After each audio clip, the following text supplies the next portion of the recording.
আসসালামু আলাইকুম সুপ্রিয় শিক্ষার্থীরা, আশা করি সবাই অনেক ভালো আছো। তো আজকে তোমাদের সাথে আমি আছি নাইম ইসলাম। আমি হচ্ছে ঢাকা মেডিকেল কলেজে আছি। ওকে, ওয়ালাইকুম আসসালাম। অনেকেই আছি আমরা ক্লাসের মধ্যে। হ্যাঁ, ক্লাস অলরেডি শুরু হয়ে গেছে। তাসনিম, ওয়ালাইকুম আসসালাম। আরাবি, ওয়ালাইকুম আসসালাম। সেতু, মহিউদ্দিন। ওকে, তোমরা অনেকেই ক্লাসের মধ্যে আছো। কারো যদি ক্লাস দেখতে অসুবিধা হয় তাহলে তোমরা একটু তোমাদের নেটওয়ার্ক কানেকশনটা আরেকবার চেক দিবা। আচ্ছা, আমাদের দিক থেকে সবকিছু ক্লিয়ার আছে। ওকে, হ্যাঁ বাইজিৎ, তোমাকে দেখা যাচ্ছে না, তোমার মেসেজটা দেখা যাচ্ছে। ওকে, ঠিক আছে। ওকে, একজন একটা কোশ্চেন করছে রামিসা। কোশ্চেনটা হচ্ছে বায়োলজি ফার্স্ট এন্ড সেকেন্ড পেপারের জন্য কোন কোন রাইটারের বই ভালো। ফার্স্ট পেপারের জন্য তোমাদের যদি একেবারে রেফারেন্স বুক যেটা অবশ্যই পড়তে হবে সেটা হচ্ছে বায়োলজি ফার্স্ট পেপারের ক্ষেত্রে আবুল হাসান স্যারের বইটা পড়তে হবে। আর সেকেন্ড পেপারের জন্য পড়তে হবে গাজী আজমল স্যার। এটা হচ্ছে বেসিক, তোমাকে অবশ্যই পড়তে হবে। তার- তারপর যদি তোমার মনে হয় যে না আমি আরেকটু বেশি পড়বো, তখন তুমি হচ্ছে গাজী আজমল স্যারের পাশাপাশি হচ্ছে তুমি আলিম স্যারের বইটা পড়তে পারো, অথবা মাজেদা ম্যাডামের বইটা পড়তে পারো। একটু ঠান্ডা লাগছে তো এই জন্য গলাটা আটকে আসতেছে। তার মানে যদি ফার্স্ট পেপারের জন্য বলি অবশ্যই আবুল হাসান স্যার, এবং সেকেন্ড পেপারের জন্য অবশ্যই গাজী আজমল স্যার। এর বিকল্প কোনো বই নেই। এরপর যদি তোমার মনে চাই তুমি এক্সট্রা রাইটার হিসেবে অন্য কোনো রাইটার বই পড়তে পারো। ওকে, এবার আসি তোমাদের জন্য। আমার ক্লাস অনেক আগে করতে পারো, কারণ আমি হচ্ছে তোমাদের ক্লাস 10-এর টাইমেও ছিলাম। তো এবার কিছু কথা বলি। আজকে হচ্ছে তোমাদের বলা যায় কলেজ লাইফের ক্ষেত্রে জীববিজ্ঞানের প্রথম ক্লাস। তোমরা অনেক হয়তো কলেজে ক্লাস করে ফেলছো বা অন্য কোথাও করছো, অসুবিধা নেই, বাট আমাদের সাথে আজকে হচ্ছে তোমার প্রথম ক্লাস। তো আজকে প্রথম ক্লাস হিসেবে তোমাকে কতগুলো পরামর্শ দিব, যে পরামর্শগুলো সময়ের সাথে সাথে পরিবর্তিত হবে। কিরকম? আজকে তোমার লাইফের হচ্ছে কলেজের প্রথম ক্লাস হিসেবে যদি আমি ধরি, বা কলেজ লাইফের, বা তুমি যখন মানে এইচএসসি ফার্স্ট ইয়ারে তুমি যদি বলি, তাহলে তোমার হচ্ছে আজকে আমাদের সাথে প্রথম ক্লাস। ওকে, এখন তুমি যদি 1 বছর পরে আমার কাছে আসো তাহলে তোমাকে আমি আরেক ধরনের পরামর্শ দিব। তুমি যদি 2 বছর পরে, মানে কোনো একটা অ্যাডমিশন পরীক্ষার আগে বা এইচএসসি পরীক্ষার পরে আমার কাছে আসো, তখন আমি তোমার কাছে পরামর্শ অন্যরকম দিব। যদি আজকে প্রথম দিন, আজকে পরামর্শটা হচ্ছিল একটু বেশি গুরুত্বপূর্ণ, কারণ তোমার এখন থেকে শুরু করে তোমার এইচএসসি পরীক্ষা পর্যন্ত প্রায় সময় থাকবে 1.5 থেকে 2 বছর সময়, মানে সময়টা বেরি করে ধরে নিলাম 1.5 বছর সময়। আগামী 1.5 বছর সময় অনেক লম্বা একটা সময়, অনেক কিছু পড়ার সুযোগ থাকবে, অনেক কিছু আমরা পড়বো। এবং এই পড়াটার আসলে আলটিমেট উদ্দেশ্য কি, তুমি আসলে কলেজে কেন ভর্তি হয়েছো? তুমি চাইলে তো অন্য কোথাও ভর্তি হতে পারতো, বা তুমি চাইলে পড়াশোনা বন্ধ করে দিতে পারতো। তুমি কেন কলেজে ভর্তি হচ্ছ? কারণ আমাদের সবারই একটা স্বপ্ন থাকে জীবনে একটা ভালো অবস্থানে পৌঁছানো। এখন ভালো অবস্থানটা কিন্তু সে আপেক্ষিক, এমন না যে তুমি ডাক্তার হলেই ভালো, তুমি ইঞ্জিনিয়ার হলেই ভালো, এরকম না। মানুষ সবাই সবার অবস্থান থেকে ভালো জায়গায় পৌঁছাতে চায়। এখন আমরা সবচেয়ে সহজ রাস্তা যেটা চুজ করছি সেটা হচ্ছে পড়াশোনার মাধ্যমে ভালো জায়গায় পৌঁছানো। এই জন্য আমরা মানে এসএসসি শেষ করে এইচএসসির জন্য আমরা পড়াশোনা শুরু করতেছি। তারপর সেটা শেষ করে আমরা আরেকটু ভালো জায়গায় পড়াশোনার জন্য চেষ্টা করব। তো আলটিমেটলি আমরা চাচ্ছি যে পড়াশোনার মাধ্যমে একটা ভালো অবস্থানে পৌঁছানো। এখন আমরা যদি আমাদের দেশের প্রেক্ষাপটে ভালো জায়গা বলি, তো সবচেয়ে ভালো জায়গা বলা হয় ডাক্তার এবং ইঞ্জিনিয়ার। সমাজে মোটামুটি তারা হচ্ছে একটা সম্মানিত অবস্থায় থাকে, পাশাপাশি তারা হচ্ছে সমাজে একটা ভালো একটা অবস্থান তৈরি হয় তাদের জন্য, সেটা আর্থিক হোক বা সামাজিক হোক, সব দিক থেকে তারা ভালো একটা অবস্থানে থাকে। তাহলে প্রথম জিনিসটা হচ্ছে আমরা চাচ্ছি একটা ভালো জায়গায় পৌঁছানো। সেটা হতে পারে ইঞ্জিনিয়ারিং, সেটা হতে পারে মেডিকেল, সেটা হতে পারে একটা ভালো ভার্সিটিতে একটা ভালো সাবজেক্ট। এটা হচ্ছে আমাদের আলটিমেট টার্গেট, যদি আমরা এই বয়সে চিন্তা করি যে আমরা আগামী 2 থেকে 3 বছর পর নিজেকে একটা ভালো জায়গায় দেখতে চাই, তাই না? এখন এই ভালো জায়গায় পৌঁছানোর জন্য তোমাকে কি করতে হবে? পৌঁছানোর জন্য তোমাকে হচ্ছে এইচএসসি পরীক্ষা দিতে হবে, সেখানে একটা ভালো রেজাল্ট করতে হবে, কারণ রেজাল্টের একটা মূল্যায়ন আছে। পাশাপাশি তোমাকে হচ্ছে প্রত্যেকটা জায়গায় পরীক্ষা চান্স পাওয়ার জন্য বা ভর্তি হওয়ার জন্য ভর্তি পরীক্ষা দিতে হবে। এক একটা জায়গায় ভর্তি পরীক্ষার প্যাটার্ন হচ্ছে এক এক রকম, যার যে জায়গাতে টার্গেট সে সেই অনুযায়ী প্রিপারেশন নিয়ে ভর্তি পরীক্ষা অ্যাটেন্ড করে, তাই না? এখন আমার টার্গেট যদি হয় মেডিকেলে পড়া, বা আমার টার্গেট যদি ইঞ্জিনিয়ারিং এ পড়া, তার মানে আমাকে কি করতে হবে? ইঞ্জিনিয়ারিং এর জন্য আলটিমেটলি প্রিপেয়ার হইতে হবে। তোমার কি কারো কি টার্গেট এরকম আছে যে আমার টার্গেট এইচএসসি পরীক্ষা এ প্লাস পেয়ে পড়াশোনা বন্ধ করে দিব? এরকম টার্গেট কিন্তু আমাদের আপাত দৃষ্টিতে কারণে সবার টার্গেটই থাকে ডাক্তার হওয়া, ইঞ্জিনিয়ার হওয়া, সমাজে একটা ভালো অবস্থানে পৌঁছানো। তাহলে আমি প্রথমে আমাদের আলটিমেট টার্গেট, শেষ যে টার্গেটটা, সেটাকে একটা জায়গায় লিখবো। ওকে, এটা হচ্ছে তোমার শেষ টার্গেট। ডেস্টিনেশন হচ্ছে তোমাকে মেডিকেল পর্যন্ত পৌঁছানো বা বুয়েট পর্যন্ত পৌঁছানো। এখন ওই জায়গা পর্যন্ত পৌঁছানোর জন্য তোমাকে অনেক স্টেপ পার হইতে হবে। প্রথম স্টেপ কি হতে পারে? তোমার সামনে হচ্ছে হাফ ইয়ারলি পরীক্ষা হবে, সেখানে তোমাকে পাশ করতে হবে। তোমাকে ইয়ার ফাইনাল পরীক্ষা পাশ করতে হবে, তোমাকে প্রি টেস্ট টেস্ট পরীক্ষা পাশ করা লাগবে। পরবর্তীতে তুমি এইচএসসি পরীক্ষা বসবা, একটা ভালো নাম্বার পেতে হবে। তারপর তোমাকে ভর্তি পরীক্ষায় বসতে হবে, সেখানে তোমার একটা ভালো নাম্বার পেতে হবে, সেই অনুযায়ী তুমি হচ্ছে চান্স পাবা। তাহলে অনেকগুলো স্টেপ আছে না? তাহলে প্রথমে আমি আলটিমেট টার্গেটটা লিখবো, তারপর আমি প্রত্যেকটা স্টেপকে ছোট ছোট করে লিখবো। তোমার টার্গেট থাকবে এক চান্সে এক লাফে মেডিকেলে চান্স পাওয়া না বা বুয়েটে চান্স পাওয়া না। তোমার টার্গেট থাকবে সামনে আমার যে টার্গেটটা আসবে, আমার সামনে যে বাধাটা আসবে সেটাকে সবচেয়ে সুন্দরভাবে এবং সবার কাছ থেকে ভালোভাবে হচ্ছে জিনিসটাকে ওভারকাম করা। তোমার সামনে হাফ ইয়ারলি পরীক্ষা আসবে, অনেকে হয়তো হাফ ইয়ারলি পরীক্ষা পড়া গুছে ওঠার আগে তোমার কলেজে পরীক্ষা হয়ে যাবে, ক্লাসে দেখবে যে অনেক একটা বিরাট অঙ্কের স্টুডেন্ট হচ্ছে ফেল করতেছে। সেইখান থেকে তুমি কি করবা, তোমার টার্গেট থাকবে সবার কাছ থেকে সবচেয়ে ভালো নাম্বারটা পেয়ে তুমি বাধাটাকে টপ করো। তার মানে কি তোমার টার্গেট কিন্তু জাস্ট সামনে বাধাটা টপ করো। হাফ ইয়ারলি শেষ হলে ইয়ার ফাইনাল, তারপর তোমার প্রি টেস্ট, তারপর তুমি ছোট ছোট স্টেপ নিচ্ছ এবং সবগুলো স্টেপের যখন মানে সম্মিলিত একটা ইফেক্টের কথা বলবো সেটা হচ্ছে তোমার ভর্তি পরীক্ষা পড়বে। তার মানে প্রথমত আমাদের একটা টার্গেট ফিক্সড করতে হবে সবার জন্য একই কথা। আগে নিজেকে প্রশ্ন করো তুমি আসলে লাইফে নিজেকে 2 বছর পর বা 3 বছর পর তুমি নিজেকে কোন অবস্থানে দেখতে চাও 3 বছর পরে। এখন যদি তোমাকে বলি যে তোমার পরিচয় কি, তোমার নাম কি, তুমি বলো যে আমার নাম অমুক, আমি হচ্ছে অমুক কলেজে পড়ি। ধরো কেউ পড়তে পারে আমি চিটং কলেজে পড়ি, আমি ধরো একজন বলবে আমি নটরডেম কলেজে পড়ি, আমি ধরো আদমজি কলেজে পড়ি, যে যে কলেজে পড়ে। কেউ বলতে পারে আমি রংপুর একটা কলেজে পড়ি, আমি খুলনার একটা কলেজে পড়ি। এটা হচ্ছে তোমার একটা পরিচয়, তোমার নাম অমুক, তুমি কলেজে পড়ো এবং তোমার কলেজের নাম এটা, ঠিক আছে। 2 বছর পর তুমি এইচএসসি পরীক্ষা শেষ করলো, তোমাকে আমি প্রশ্ন করলাম এবার তোমার পরিচয় কি, বললো যে ভাই আমার তো কোনো পরিচয় নাই, আমি কোথাও চান্স পাই না। আরেকজন বলল ভাই আমি হচ্ছে অমুক, আমি ঢাকা মেডিকেল কলেজে পড়ি। আরেকজন বলল ভাই আমি অমুক, আমি হচ্ছে বুয়েটে পড়ি। তার মানে খেয়াল করে দেখো পরিচয়গুলো কিন্তু পার্থক্য হয়ে যাচ্ছে। তার মানে আমাদের কি টার্গেট থাকবে, আমাদের টার্গেট থাকবে হচ্ছে একটা ভালো পরিচয় তৈরি করার জন্য স্টেপ বাই স্টেপ নিজেকে প্রিপেয়ার করা। কখনই এক চান্সে এক জায়গায় মানে সারা বছর পড়াশোনা করবো না, ভর্তি পরীক্ষার আগে এসে কোপায় দেবো, এরকম কোনো ইন্টেনশন রাখা যাবে না। স্টেপ বাই স্টেপ নিজেকে প্রিপেয়ার করতে হবে। এখন তোমার হাতে যে সময়টা আছে, তুমি যদি 1 বছর পর আমার কাছে আসো, মানে ধরে নিলাম আগামী 1 বছর কোনো পড়াশোনা করা নাই, এরপর তুমি আমার কাছে পরামর্শ নিতে আসো, আমি কিন্তু সেম পরামর্শ দিতে পারবো না, কারণ আমি জানি তোমার হাতে সময় কম। তো সময় কম থাকলে তুমি কম সময়ের মধ্যে অনেক বেশি পড়া পড়তে পারবে, তখন কিন্তু আমি তোমাকে আরেকটু সাজেশন কমায় দিব, আরেকটু পড়ার অ্যামাউন্ট কমায় দিব, তার মানে তোমার টার্গেটটা কিন্তু আরেকটু ছোট আসবে। তুমি যদি আরো পর আমার কাছে আসো তাহলে পরামর্শ আবারও চেঞ্জ হবে, তখন কিন্তু তুমি আরো খারাপ অবস্থায় আছো, সেইখান থেকে আমি তোমাকে সর্বোচ্চ জায়গায় তুলতে পারি, ভালো জায়গা পর্যন্ত নিতে পারবো না। তার মানে আমরা যেহেতু ফার্স্ট ইয়ারে আছে, আমাদের হাতে অফুরন্ত সময় আছে, অফুরন্ত সম্ভাবনা আছে নিজেকে একটা ভালো জায়গায় পৌঁছানো। এই জিনিসটা মাথার মধ্যে ঢুকায় ফেলো, তাহলে তোমার কলেজ লাইফের আলটিমেট উদ্দেশ্য তুমি খুঁজে পাবা। এছাড়াও যদি আমরা আমাদের টার্গেট সেট না করতে পারি, তাহলে কলেজে আসবো যাব, আমাদের মনে হবে যে আমরা অনেক বড় হয়ে গেছি, হাতের মধ্যে স্মার্টফোন দিয়ে দিবে বাবা মা, একটু আমাদের উপর থেকে চাপ কমায় ফেলবে। আগে যেটা আমার স্কুলে নিয়ে যেত, আমাকে কোচিংয়ে নিয়ে যেত, এখন সেটা কেউ করবে না। তো এইসবের কারণে তোমার হচ্ছে পথ থেকে হারায় যাওয়ার সম্ভাবনা থাকবে, তুমি তোমার ডেস্টিনেশন থেকে সরে যেতে পারো। যদি সরে যাও, তুমি অনেক ভালো স্টুডেন্ট ছিল, তোমার স্কুলে অনেক ভালো রেজাল্ট ছিল, কিন্তু পরবর্তী রেজাল্টগুলো শুধু ডাউনফলের দিকে যাবে, আলটিমেটলি তোমার জীবনের মধ্যে হতাশা এসে জমা করবে। এই জন্য আমরা চেষ্টা করব, যেহেতু আমাদের আজকে হচ্ছে আমাদের জার্নিটা শুরু হচ্ছে পড়াশোনার মাধ্যমে, তো আমরা জার্নিটাকে সুন্দর এবং সহজ করার জন্য যা যা স্টেপ নেওয়া দরকার সেটা হচ্ছে নিজে থেকে সুন্দর মতো রাস্তাগুলো বের করে রাখবো। সেই অনুযায়ী আমরা প্রত্যেকটা ক্লাসে তোমাদেরকে পড়াবো, সেই অনুযায়ী তোমাকে ছিল গাইডলাইন দিব, এটা পরীক্ষা আসবে, এটা আসবে না, এটা এইভাবে আসবে, এটা ওইভাবে আসবে। জিনিসগুলো আমরা গাইডলাইন দেওয়ার ঠিক আছে, আমরা গাইডলাইন দেওয়ার জন্য আছি, বাট তোমার কাজ হচ্ছে জিনিসগুলোকে একসেপ্ট করা। যদি তোমার ইচ্ছা থাকে একসেপ্ট করা, তখনই তুমি একসেপ্ট করতে পারবে, এছাড়া অন্য কোনো উপায় তুমি একসেপ্ট করতে পারবে না। ওকে, তো আমরা চেষ্টা করব আমাদের প্রতিটা ক্লাসকে ছোট ছোট স্টেপ হিসেবে ধরো প্রতিদিনের পড়াটা প্রতিদিন শেষ করে পরবর্তী পড়াতে আগে যাও।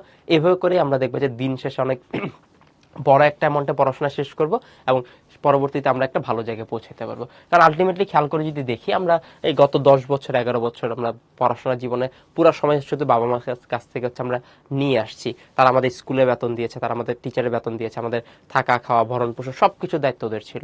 কলেজে আগামী 2 বছর সেম দায়িত্ব ওদের। কিন্তু তুমি যদি পরবর্তীতে আরেকটু বড় হও, ভার্সিটিতে ভর্তি হও, এখন তোমার হচ্ছে ফিডব্যাক দেওয়ার সময় আসবে। কিভাবে? তুমি ধরো গত 12 বছর যত কষ্ট করার পর তুমি যদি মেডিকেলে চান্স পাও বা বুয়েটে চান্স পাও, তাহলে এটা হচ্ছে তোমার ফিডব্যাক। বাবা মা তোমার পিছনে এত কিছু পরিশ্রম, এত এফোর্ট দিয়েছে, তার বিনিময় হিসেবে তুমি তাকে কি দিলা? একটা রেজাল্ট দিলা, যেখানে লেখা আছে তোমার allotted medical college Dhaka medical college, allotted engineering university BUET. তার মানে দেখো তুমি তার ফিডব্যাক হিসেবে যেটা দিচ্ছ, এটা হচ্ছে তোমার গত 10-12 বছরে তোমার পিছনে পরিশ্রমের ফসল। আমরা চেষ্টা করবো আমাদের বাবা মার যে আমাদের পিছনে যে আমাদের অবদানগুলো আছে সেটার কিছুটা হলেও মূল্যায়ন করা। ওকে, তাহলে এটা হচ্ছে ক্লাসের প্রথম সাজেশন। তোমরা সবাই পড়াশোনা করবা, সবাই করো, অলরেডি অনেক ভালো স্টুডেন্ট আছো তোমরা, কিন্তু জাস্ট টার্গেট না থাকার কারণে বা নিজের প্ল্যান না থাকার কারণে অনেকে হয়তো পিছিয়ে পড়বে। এটা যাতে না হয়, এটা আসলে আমি চাই যে তোমরা সবাই মিলে একসাথে ভালো করো, সবার সাথে যাতে আমার ঢাকা মেডিকেল কলেজে দেখা হয়। ওকে, তো আজকে আমরা পড়বো তোমাদের জীববিজ্ঞান প্রথম পত্রের কোষ ও তার গঠন যে অধ্যায়টা আছে, এই অধ্যায়ের ব্যাপারে যদি বলতে চাই, ওভারঅল যদি জীববিজ্ঞানের কথা বলতে চাই, অনেকেই আছে আমরা জীববিজ্ঞানকে ভয় পাই। কেন ভয় পাই? হতে পারে আমরা ধরে নিচ্ছি এটার মধ্যে প্রচুর মুখস্থ করতে হয়।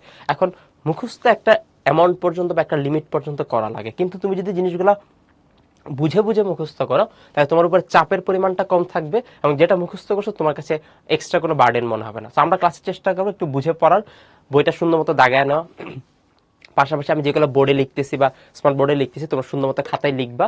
কোনো যদি ডাউট থাকে তোমাদের টিচার্স ইনবক্সে অপশন আছে, তোমরা সুন্দর মতো মেসেজ আকারে বলে দেবে ভাই আমি এটা বুঝতেছি না, আমি চেষ্টা করবো তোমাদের প্রশ্নগুলো নিয়ে উত্তর আকারে দিয়ে দেওয়া। তোমাদের টার্গেট থাকবে হচ্ছে ক্লাসের পরটা ক্লাসে শেষ করা এবং জীববিজ্ঞান যত সুন্দর করে বুঝে বুঝে পড়া যায়, যদি বুঝে পড়তে পারি তোমার দেখবে যে অন্য সব সাবজেক্টের তুলনায় তোমার বায়োলজি ভালো লাগতেছে। ওকে, তাহলে আমরা শুরু করি। আমাদের আজকের অধ্যায়ের নাম হচ্ছে কোষ এবং কোষের গঠন। তাহলে এখান থেকে আমাদের প্রথমে জানতে হবে যে কোষ ব্যাপারটা কি, তাই না? তাহলে আমরা দেখলাম প্রত্যেকটা জীব দেহ, প্রত্যেকটা জীব বলতে উদ্ভিদ এবং প্রাণী, তাদের একটা স্ট্রাকচার আছে। আমাদের হিউম্যান বডি বা মানুষের একটা স্ট্রাকচার আছে। তুমি যদি গরুর কথা চিন্তা করো, তার একটা গঠন আছে, এক একজনের গঠন এক এক রকম। এখন এই প্রত্যেকটা গঠনের জন্য তার ক্ষুদ্রতম কিছু আছে যাদের সমন্বয়িত পূর্ণাঙ্গ একটা গঠন তৈরি হচ্ছে। আমরা প্রত্যেকটা গঠনের একটা ক্ষুদ্রতম জিনিস পাচ্ছি বা একদম সূক্ষ্ম একটা জিনিস পাচ্ছি, যাদেরকে আমরা কি বলি? কোষ বলি। তাহলে প্রত্যেকটা জীবদেহ কি দ্বারা তৈরি হচ্ছে? উত্তর হচ্ছে কোষ দ্বারা তৈরি হচ্ছে। এখন পৃথিবীতে বা প্রাণী জগতে বা সৃষ্টি জগতে জীব তৈরি হওয়ার পর থেকে প্রত্যেকটা জীবের গঠনের মধ্যে কোষ আছে। এখন এটা বিজ্ঞানীরা প্রথম কখন প্রমাণ করছে? উত্তর হচ্ছে 1665 সালে। তাহলে কোষ কিন্তু সে জীব সৃষ্টি শুরু থেকে আছে, কিন্তু সেই জিনিসটা প্রথম প্রমাণ করা গেছে কত সালে? উত্তর হচ্ছে 1665 সালে। কিভাবে প্রমাণ করছে? একজন বিজ্ঞানী আছে যার নাম হচ্ছে রবার্ট হুক। তার নাম কি? Robert Hooke. তিনি কি করলো? তিনি হচ্ছে একটা ল্যাবের মধ্যে চাকরি করতো। ঠিক আছে, একটা ল্যাবের মধ্যে চাকরি করার সময় তো ল্যাবের মধ্যে অনেক যন্ত্রপাতি থাকে, একটা মাইক্রোস্কোপও ছিল। তো এই মাইক্রোস্কোপটা দেখার পর তার মনে হলো যে এই মাইক্রোস্কোপটা নিয়ে একটু ঘাটাঘাটি করি বা মাইক্রোস্কোপ দিয়ে কি দেখা যায় এটা একটু চেষ্টা করি। তো তিনি তার ল্যাবের মধ্যে মাইক্রোস্কোপ ছিল, আর ল্যাবের মধ্যে হচ্ছে কক বা যেটা আমরা কি বলি, এই যে কাঠের ছিপি। অনেক দেখবা যে হোমিওপ্যাথি ওষুধগুলোর উপর দেখবা যে একটা ছিপি থাকে সাদা কালারের, এটা ছিল এই বলে আমরা যেটাকে হচ্ছিল কর্ক বলি, পানির মধ্যে ভাসে, এটা হচ্ছে কাঠের ছিপি। তো তিনি দেখলো যে এরকম কাঠের ছিপি পানির মধ্যে ভাসতেছে। তার মাথায় প্রশ্ন জাগলো, একটা কাঠের ছিপি দেখতে একটা নিরেট গঠন, কিন্তু সেটা পানির মধ্যে ভাসতেছে, তাহলে তার ভিতরে কিছু না কিছু আছে যার জন্য সে পানির মধ্যে ভাসতেছে। এই যে কিছু না কিছু জানার আগ্রহ থেকে তিনি কি করলো? কাঠের ছিপিটাকে আড়াআড়ি করে কাটলো। কাটার পর এই যে তার কাছে যে মাইক্রোস্কোপটা ছিল বা অনুবীক্ষণ যন্ত্র, তার নিচে সেটাকে রাখলো। রাখার পর তিনি দেখতে পেল এই কাঠের ছিপিগুলোর মধ্যে হচ্ছে এরকম এরকম গঠন পাওয়া যাচ্ছে, এরকম গঠন পাওয়া যাচ্ছে। খেয়াল করে দেখো, তিনি একটা কাঠের ছিপি নিল, সেটাকে কেটে আড়াআড়ি কেটে অনুবীক্ষণ যন্ত্রের নিচে রাখার পরে তিনি হচ্ছে কতগুলা গঠন পাইলো, যেগুলো দেখতে হচ্ছে ঘর বা কুঠুরির মতো লাগে। শব্দটা হচ্ছে কুঠুরি। কুঠুরি শব্দটা হচ্ছে এইভাবে, তিনি দেখলো যে সন্ন্যাসী যারা আছে বা ছিল কয়েদি বা যা জেলখানায় যারা থাকে, তাদের কিন্তু হচ্ছে সবাইকে ছোট ছোট একটা একটা সেল বা ঘরের মধ্যে রাখা হয়। এই ছোট ছোট ঘর প্রত্যেকের জন্য সেপারেটেড। সেম জিনিস তিনি দেখতে পেল, তার যে কাঠের ছিপিটা নিল অনুবীক্ষণ যন্ত্রের নিচে অনেক ছোট ছোট ঘরের মতো অংশ পাওয়া যাচ্ছে। এখন তখনকার টাইমে এই ছোট ঘরগুলাকে কি বলা হতো? সেল বলা হতো। তাহলে তখনকার টাইমে সেই ছোট ঘরগুলোকে কি বলা হতো? সেল বলা হতো। এখন তিনি কাঠের ছিপির মধ্যে এরকম ঘরের মতো অংশ পাইছে, এই জন্য এই ঘরগুলোকে তিনি কি নাম দিয়েছে? সেল। তাহলে আমরা সর্বপ্রথম একটা শব্দ পেলাম, সেল। তাহলে আমাদের পরীক্ষা প্রশ্ন আসবে, সেল শব্দটা কে দিয়েছে? উত্তর কি? উত্তর হচ্ছে রবার্ট হুক। কারণ কি? তিনি সর্বপ্রথম অনুবীক্ষণ যন্ত্রের নিচে একটা কাঠের ছিপিকে রেখে একটা কোষের গঠন দেখতে পেল এবং সেই পরবর্তী তিনি কি নাম দিয়েছে? সেল। এখন এই যে তিনি গবেষণাটা করলো, তার গবেষণা ফলাফল তিনি একটা বইতে উল্লেখ করছে এবং সেই বইটার নাম আমাদের জানতে হবে। তিনি তার গবেষণা ফলাফল কোন বইতে উল্লেখ করছে? উত্তর হচ্ছে বইটার নাম মাইক্রোগ্রাফিয়া। তাহলে তিনি সর্বপ্রথম কোষ সম্পর্কে ধারণা দেন কোন বইতে? বইটার নাম হচ্ছে মাইক্রোগ্রাফিয়া। ক্লিয়ার? এখান থেকে দেখো তাহলে রবার্ট হুক 1665 সালে কাঠের ছিপিকে নিয়ে তিনি সর্বপ্রথম কোষ দেখতে পেয়েছে এবং এই কোষটা কোন অবস্থায় ছিল? নির্জীব বা মৃত অবস্থায় ছিল। কারণ কি, আমরা জানি, আমরা 9 10-এ পড়ে আসি, প্রত্যেকটা কোষের মধ্যে নিউক্লিয়াস থাকে, সাইটোপ্লাজম থাকে, মাইটোকন্ড্রিয়া থাকে, অনেক অনেক অঙ্গাণু থাকে। কিন্তু তিনি যেটা দেখতে পাইছে কিছুই না, শুধুমাত্র ওয়ালটা দেখতে পাইছে। মানে হচ্ছে একটা রুমের শুধু বাউন্ডারি বা দেওয়াল দেখতে পাইছে, ভিতরে কোনো কিছু দেখতে পায় না। এই যে শুধু দেওয়াল বা বাউন্ডারি দেখতে পাচ্ছে, এটাকে আমরা বলতেছি হচ্ছে নির্জীব বা মৃত কোষ। তাহলে এই দেয়ালটাকে আমরা কি বলবো? এই দেয়ালটাকে আমরা বলবো কোষ প্রাচীর। তো যদি পরীক্ষা প্রশ্ন আসে আসলে রবার্ট হুক একটা কোষের কি দেখতে পাইছে, উত্তর হচ্ছে কোষ প্রাচীর দেখতে পাইছে। তার মানে একটা কোষ কি শুধু কোষ প্রাচীর দিয়ে তৈরি না, তার মধ্যে নিউক্লিয়াস থাকবে, সাইটোপ্লাজম থাকবে, প্রোটোপ্লাজম থাকবে, অনেক অনেক উপাদান থাকবে। তাহলে সবগুলো উপাদান সহ প্রথম যে কোষটা দেখছে তার নাম হচ্ছে অ্যান্টনি ভন লিউয়েনহুক। তাহলে একটু আগে দেখো পড়ে আসছে রবার্ট হুক, এখন আরেকজনের নাম হচ্ছে অ্যান্টনি ভন লিউয়েনহুক। তিনি সর্বপ্রথম কোন কোষটা পর্যবেক্ষণ করছে? উত্তর হচ্ছে জীবিত কোষ। তাহলে এই খেয়াল করে দেখো, যদি পরীক্ষা প্রশ্ন আসে জীবিত কোষ সর্বপ্রথম পর্যবেক্ষণ করেন কে, উত্তর হচ্ছে অ্যান্টনি ভন লিউয়েনহুক। যদি পরীক্ষা প্রশ্ন আসে নির্জীব কোষ বা প্রথম কোষ দেখতে পাইছে কে, উত্তর হচ্ছে রবার্ট হুক। তাহলে প্রথম যে কোষটা দেখতে পাইছে সেটা ছিল মৃত কোষ, আর পরবর্তীতে জীবিত কোষ পর্যবেক্ষণ করেছে হচ্ছে অ্যান্টনি ভন লিউয়েনহুক। তাহলে এই যে দুইটা নামের পার্থক্য যদি আমরা সুন্দর মতো পাশাপাশি লিখি, রবার্ট হুক তার নিচে লিখবো হচ্ছে প্রথম কোষ পর্যবেক্ষণ করেন, তার নিচে লিখবো মৃত কোষ। এক পাশে লিখবো হচ্ছে অ্যান্টনি ভন লিউয়েনহুক, তার নিচে লিখবো হচ্ছে জীবিত কোষ পর্যবেক্ষণ করেন। এবার এখান থেকে আর কোনো আমাদের ডাউট নাই। আমরা দেখলাম রবার্ট হুক 1665 সালে তিনি প্রথম বা সর্বপ্রথম নির্জীব কোষ দেখতে পান। আলটিমেটলি সে কি দেখতে পাইছে? একটা হচ্ছে কোষের কোষ প্রাচীর। সর্বপ্রথম জীবিত কোষ দেখতে পাইছে কে? উত্তর হচ্ছে অ্যান্টনি ভন লিউয়েনহুক। তিনি কোন ধরনের কোষ দেখছে? উত্তর হচ্ছে জীবিত কোষ। ক্লিয়ার? ওকে, তাহলে যিনি কোষ আবিষ্কার করছে তাকে আমরা কি বলবো? বিজ্ঞানের যে শাখায় কোষ নিয়ে আলোচনা করা হয় তাকে বলা হচ্ছে কোষবিদ্যা। তাহলে বিজ্ঞানের যে শাখায় কোষ নিয়ে আলোচনা করে তাকে কি বলা হয়? কোষবিদ্যা। কোষকে ইংরেজিতে বলা হয় সাইটো, আর বিদ্যাকে বলা হচ্ছে লজি। তাহলে আমরা তাকে কি নামে চিনবো? সাইটোলজি। তাহলে বিজ্ঞানের যে শাখায় কোষ নিয়ে আলোচনা করা হয় তাকে বলা হচ্ছে সাইটোলজি বা কোষবিদ্যা। তাহলে প্রশ্ন আসবে কোষবিদ্যার জনককে, ফাদার অফ সাইটোলজি। তাহলে কোষবিদ্যার জনক কে হবে? যে সর্বপ্রথম কোষ আবিষ্কার করছে তার নামে কি হবে? কোষবিদ্যার জনক। তাহলে উত্তর হচ্ছে রবার্ট হুক। তাহলে এখান থেকে আমরা আরেকটা এমসিকিউ পেলাম, বিজ্ঞানের যে শাখায় কোষ নিয়ে আলোচনা করা হয় তাকে বলা হচ্ছে কোষবিদ্যা বা সাইটোলজি, এবং কোষবিদ্যার জনককে, উত্তর হচ্ছে রবার্ট হুক।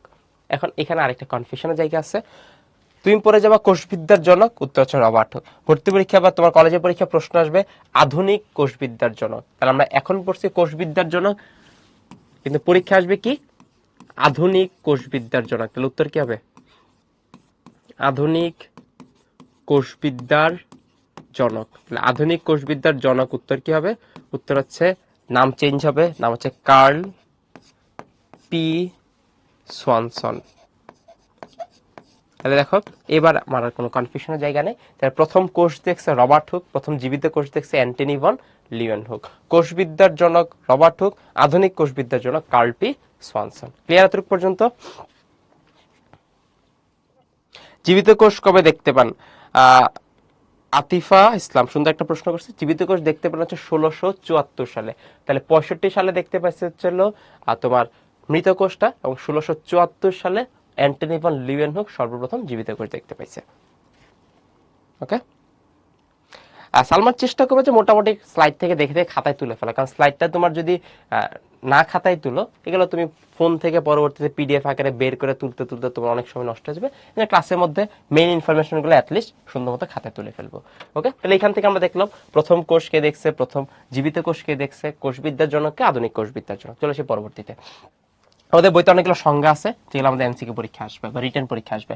তাহলে একজন বিজ্ঞানীর নাম হচ্ছে জিন ব্রাকেট, একজনের নাম হচ্ছে লোই অ্যান্ড সিকেভিস। লোই অ্যান্ড সিকেভিস মানটা এরকম থাকবে, লোই এবং সিকেভিস। ওকে, ওকে, সিকেভিস, লোই এবং সিকেভিস। তার সাথে একজন আছে ডি রবার্টিস। এই তিনজন বিজ্ঞানী কোষ সম্পর্কে তিনটা কথা বলছে। একজন বলছে হচ্ছে কোষ হলো জীবের গঠনগত মৌলিক একক। তাহলে দেখো আমরা প্রত্যেকটা জীব গঠন করার জন্য কি লাগে? অবশ্যই কোষ লাগে। এই জন্য কোষকে বলা হচ্ছে জীবের গঠনগত মৌলিক একক। কে বলছে? উত্তর হচ্ছে জিন ব্রাকেট। তাহলে নিচের কোন বিজ্ঞানী কোষকে জীবের গঠনগত মৌলিক একক বলেন? উত্তর হচ্ছে জিন ব্রাকেট।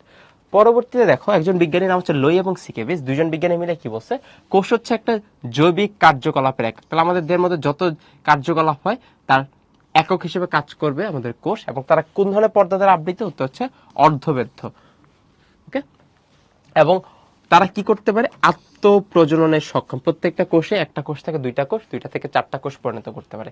আমাদের লোই এবং সিকেবিস তিনি বললো যে প্রত্যেকটা কোষ হচ্ছে জৈবিক কার্যকলাপে একক, যারা হচ্ছে অর্ধবেদ্য ঝিল্লিদের আবৃত থাকবে এবং তারা হচ্ছে সজীব মাধ্যম ছাড়াই আত্মপ্রজননে সক্ষম। সংজ্ঞাটা মুখস্থ করব। কে বলছে? উত্তর হচ্ছে লোই এবং সিকেবিস। পরবর্তীতে আরেকজন বিজ্ঞানী আছে, নাম হচ্ছে ডি রবার্টিস। তিনি বলছে কোষ হচ্ছে একই সাথে মৌলিক গঠনগত এবং একই সাথে কার্যগত একক। তাহলে এবার দেখো আমাদের প্রত্যেকটা জীবদেহ গঠন করার জন্য কি লাগে? কোষ লাগে। আমরা দেখলাম তারা হচ্ছে গঠনগত একক। কার্যগত একক মানে কি? প্রত্যেকটা কোষের মধ্যে দেহের যত বিক্রিয়া আছে বিক্রিয়াগুলো সম্পন্ন হয়। তাহলে কার্যগত একক কাকে বলা হয়? কোষকে বলা হয়। এই যে তিনজন বিজ্ঞানীর নাম আছে, তিনজনের সংজ্ঞাগুলো আছে, এগুলো আমাদের মাঝে মধ্যে ক নাম্বার প্রশ্ন আসতে পারে, ম্যাক্সিমাম টাইম এমসিকিউতে আসবে যে এই সংজ্ঞাটা কে দিছে, ওই সংজ্ঞাটা কে দিছে, আমরা জাস্ট মুখস্থ করবো। তাহলে যদি লোই এন্ড সিকেবিসের সংজ্ঞাটা বেশি গুরুত্বপূর্ণ। আমরা দেখলাম প্রত্যেকটা জীবকোষ তারা হচ্ছে কোষ হচ্ছে জৈবিক কার্যকলাপের একক এবং তারা একটা অর্ধবেদ্য ঝিল্লি দ্বারা পরিবেষ্টিত এবং কোনো সজীব মাধ্যম ছাড়া আত্মপ্রজননে সক্ষম। এখন তোমার মাথায় প্রশ্ন আসতে পারে অর্ধবেদ্য ঝিল্লিটা কি? তাহলে ধরে নাও এটা একটা কোষ। প্রত্যেকটা কোষের মধ্যে কি থাকে? কোষের আবরণ থাকে। এখন আবরণটা যদি থাকে এরকম নিরেট একটা আবরণ, এই আবরণ দিয়ে কোনো কিছুই প্রবেশ করতে পারবে না। তাহলে একটা কোষের মধ্যে যদি কিছু প্রবেশে না করতে পারে, তাহলে কোষের মধ্যে কার্যকলাপটা কি হয়ে যাবে? আস্তে আস্তে নষ্ট হয়ে যাবে। তাহলে আমাদের এমন কিছু থাকতে হবে যেটা দিয়ে ছিল প্রয়োজন অনুযায়ী জিনিসপত্র প্রবেশ করতে পারবে। এই যে প্রয়োজন অনুযায়ী জিনিসপত্র প্রবেশ করতে পারবে, এই পর্দাটাকে আমরা বলতেছি হচ্ছে বৈষম্যবেদ্য বা অর্ধবেদ্য। অর্ধবেদ্য ব্যাপারটা কি? অর্ধবেদ্য ব্যাপারটা হচ্ছে চাইলেই সব প্রবেশ করতে পারবে না, জাস্ট কোষের সিদ্ধান্ত অনুযায়ী। কোষ যদি বলে যে এই উপাদানটা প্রবেশ করবে, করবে। যদি বলে যে এটা প্রবেশ করবে না, তখন করবে না। তাহলে খেয়াল করে দেখো প্রত্যেকটা কোষের একটা আবরণ থাকবে যারা হচ্ছে অর্ধবেদ্য।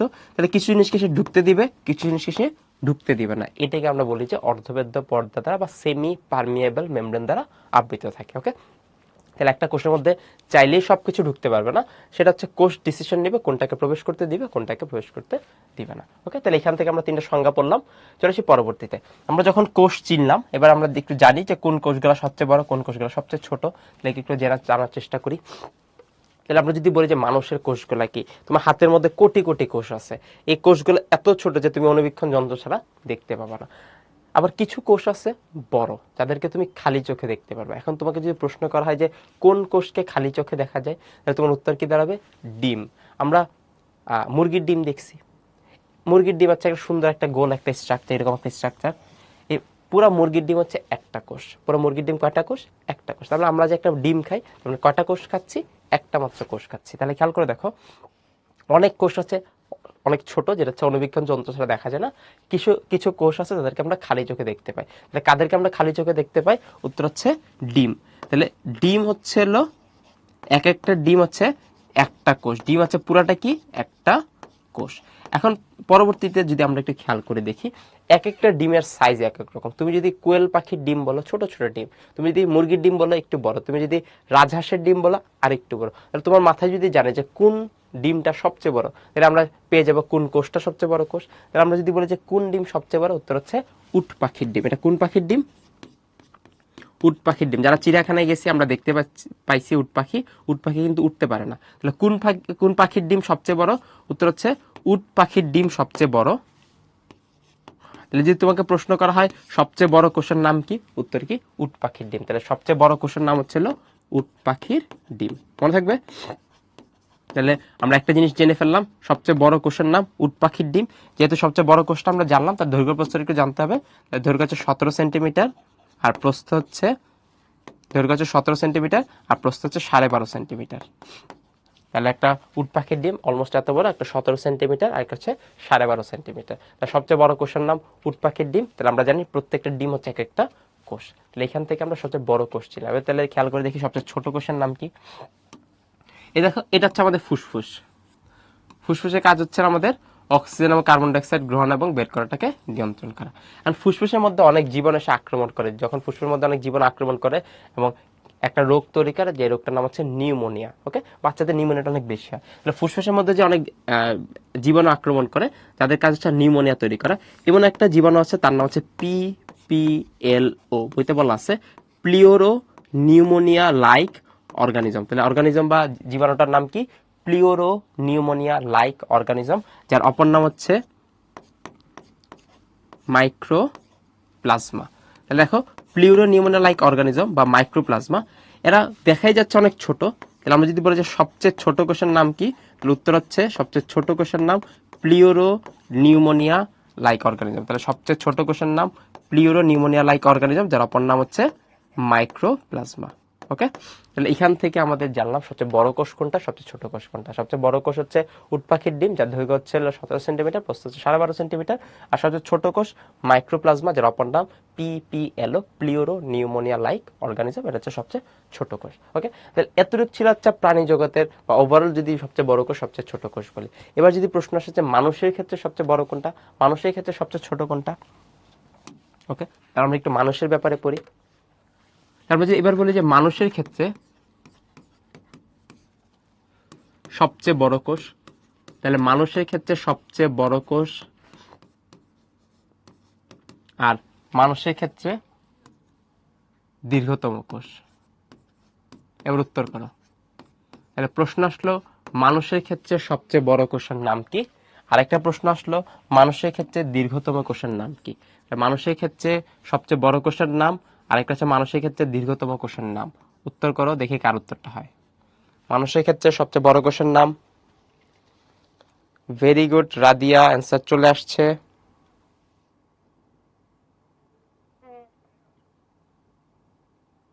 ওকে, তাহলে মানুষের ক্ষেত্রে সবচেয়ে বড় কোষ,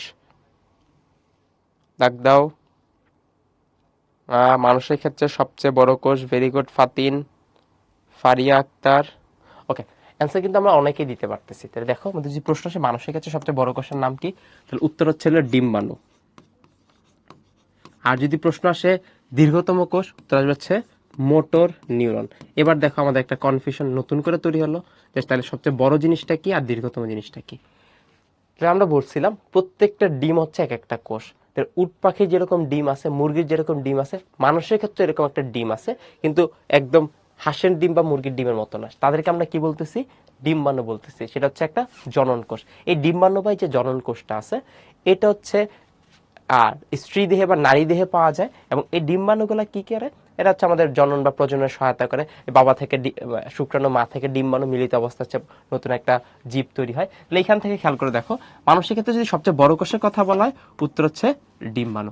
যদি বলি সবচেয়ে লম্বা বা দীর্ঘতম কোষ, তখন উত্তর দাঁড়াচ্ছে মোটর নিউরন। তাহলে আবার মোটর নিউরন জিনিসটা কি, নিউরন হচ্ছে এমন একটা কোষ যাদের কাজ হচ্ছে আমাদের স্নায়ু উদ্দীপনা পরিবহন করা। তোমার হাতের মধ্যে কেউ একজন চিমটি মারলো, কলম দিয়ে খোঁচা মারলো, তাহলে এই যে উদ্দীপনা বা সংকেত তোমার হাত দিয়ে নিউরন দিয়ে মাথায় যাবে, ব্রেনের মধ্যে, মস্তিষ্কের মধ্যে যাবে। মস্তিষ্ক একটা সংকেত পেলো, পাওয়ার পর মস্তিষ্ক আবার বিপরীত একটা সংকেত পাঠাবে। তাহলে বিপরীত সংকেত পাঠাবে আবার কার সাহায্যে, নিউরনের সাহায্যে। তাহলে গেল একটা নিউরন দিয়ে, আসলো একটা নিউরন। তাহলে যে নিউরন দিয়ে সংকেতগুলো যাবে তাকে আমরা বলে হচ্ছে সেন্সরি, আর যে নিউরন দিয়ে সংকেতগুলো ফেরত আসবে তাদেরকে আমরা বলতেছি হচ্ছে মোটর। তাহলে জিনিসটা একটু তোমাদেরকে লিখে দিই পাশে। তাহলে এটা হচ্ছে আমাদের মাথার মধ্যে থাকে, তাকে আমরা মস্তিষ্ক বা ব্রেন বলি। আর এটা হচ্ছে আমাদের প্রত্যেকটা অঙ্গ প্রত্যঙ্গ, অর্গান। ওকে, তাহলে অর্গান থেকে মস্তিষ্কের মধ্যে যে নিউরনটা যাবে তাকে আমরা বলতে হচ্ছে সেন্সরি নিউরন। ওকে, তাহলে অঙ্গ থেকে মস্তিষ্ক পর্যন্ত যে নিউরনটা যাবে তার নাম কি নিউরন, উত্তর হচ্ছে সেন্সরি নিউরন। তাহলে মস্তিষ্ক থেকে অঙ্গ পর্যন্ত যে নিউরনটা ফেরত আসবে তাকে আমরা বলতে হচ্ছে মোটর নিউরন। তাহলে আমরা দেখলাম একটা নিউরন মস্তিষ্কের দিকে যাচ্ছে, আরেকটা হচ্ছে মস্তিষ্ক থেকে বের হচ্ছে। মানে ব্যাপারটা তোমার হাতের মধ্যে কেউ একজন চিমটি মারলো, মারার পর সংকেতটা তোমার নিউরন দিয়ে মস্তিষ্ক পর্যন্ত গেল, সেন্সরি নিউরন। পরবর্তীতে মস্তিষ্কে একটা বিপরীত সংকেত দিবে। কি সংকেত দিতে পারে, হয় তোমাকে মস্তিষ্ক সংকেত দিবে হাত থেকে সরায় ফেলো, অথবা সংকেত দিবে যে তোমাকে চিমটি মারছে তাকে তুমি ঘুষি মারো। তাহলে যে বিপরীত যে সংকেতটা মস্তিষ্ক থেকে অঙ্গ পর্যন্ত পাঠালো, এটা কোন নিউরন দিয়ে, উত্তর হচ্ছে মোটর নিউরন। তাহলে খেয়াল করে দেখো, তাহলে মোটর নিউরনের কাজ হচ্ছে আমাদের প্রত্যেকটা অঙ্গ পর্যন্ত পৌঁছানো। এখন তোমার মস্তিষ্কের অবস্থান হচ্ছে মাথার ভেতরে, তাই না? এইখান থেকে একটা কর্ড বেরোয় যাকে আমরা স্পাইনাল কর্ড বা সুষুম্না কাণ্ড বলি। স্পাইনাল কর্ড আমাদের মেরুদণ্ডের শেষ প্রান্তে, মানে আমাদের কোমর বরাবর এসে শেষ হয়ে যায়। তাহলে মেরুদণ্ড বরাবর স্পাইনাল কর্ডটা নামলো, শেষ প্রান্তে সেটা শেষ হয়ে গেছে। এরপর বাকি রাস্তা কি হয়ে যাবে, তাহলে এখান থেকে বড় বড় নিউরন বেরোবে যেটা একেবারে আমাদের পা পর্যন্ত যাবে। তাহলে যে নিউরনগুলো একেবারে আমাদের পা পর্যন্ত যাচ্ছে, তাহলে সেটাই দীর্ঘতম নিউরন হবে। একটা নিউরন হচ্ছে তোমার মাথা থেকে গাল পর্যন্ত আসছে, সেটার সাইজ একরকম। আরেকটা হচ্ছে তোমার পা পর্যন্ত গেল, সেটার সাইজ আরেক রকম। তাহলে যেটা সবচেয়ে দূর পর্যন্ত গেল সেটাকে আমরা বলতেছি দীর্ঘতম কোষ। তাহলে এটা একটা কোন ধরনের নিউরন, মোটর নিউরন। এখান থেকে জানতে হবে তার দৈর্ঘ্য কতটুকু, তাহলে উত্তর হচ্ছে 1.37 মিটার। তাহলে মানব দেহের দীর্ঘতম কোষ বললে উত্তর হচ্ছে উত্তর হচ্ছে 1.37 মিটার, যার নাম হচ্ছে মোটর নিউরন। যদি বলা যায় মানবদের সবচেয়ে বড় কোষ, তাহলে উত্তর হচ্ছে ডিম্বাণু। মনে থাকবে? ওকে, তাহলে আমরা সবচেয়ে বড় দেখলাম, দীর্ঘতম দেখলাম। তাহলে পরের প্রশ্ন, সবচেয়ে ছোট কোষের নাম কি? তাহলে মানবদের সবচেয়ে ছোট কোষের নাম কি? তাহলে এবার উত্তর করো, মানবদের সবচেয়ে ছোট কোষের নাম কি?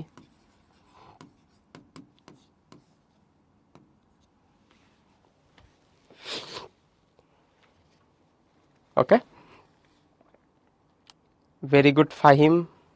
পিপিএলও, পিপিএল হচ্ছে প্লিওরো নিউমোনিয়া লাইক অর্গানিজম। বইতে বলা আছে প্লিওরো নিউমোনিয়া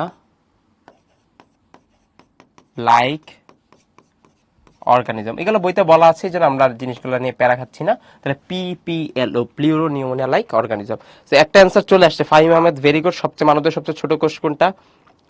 রাদিয়া, তুমি অ্যান্সার করছো, ঠিক আছে।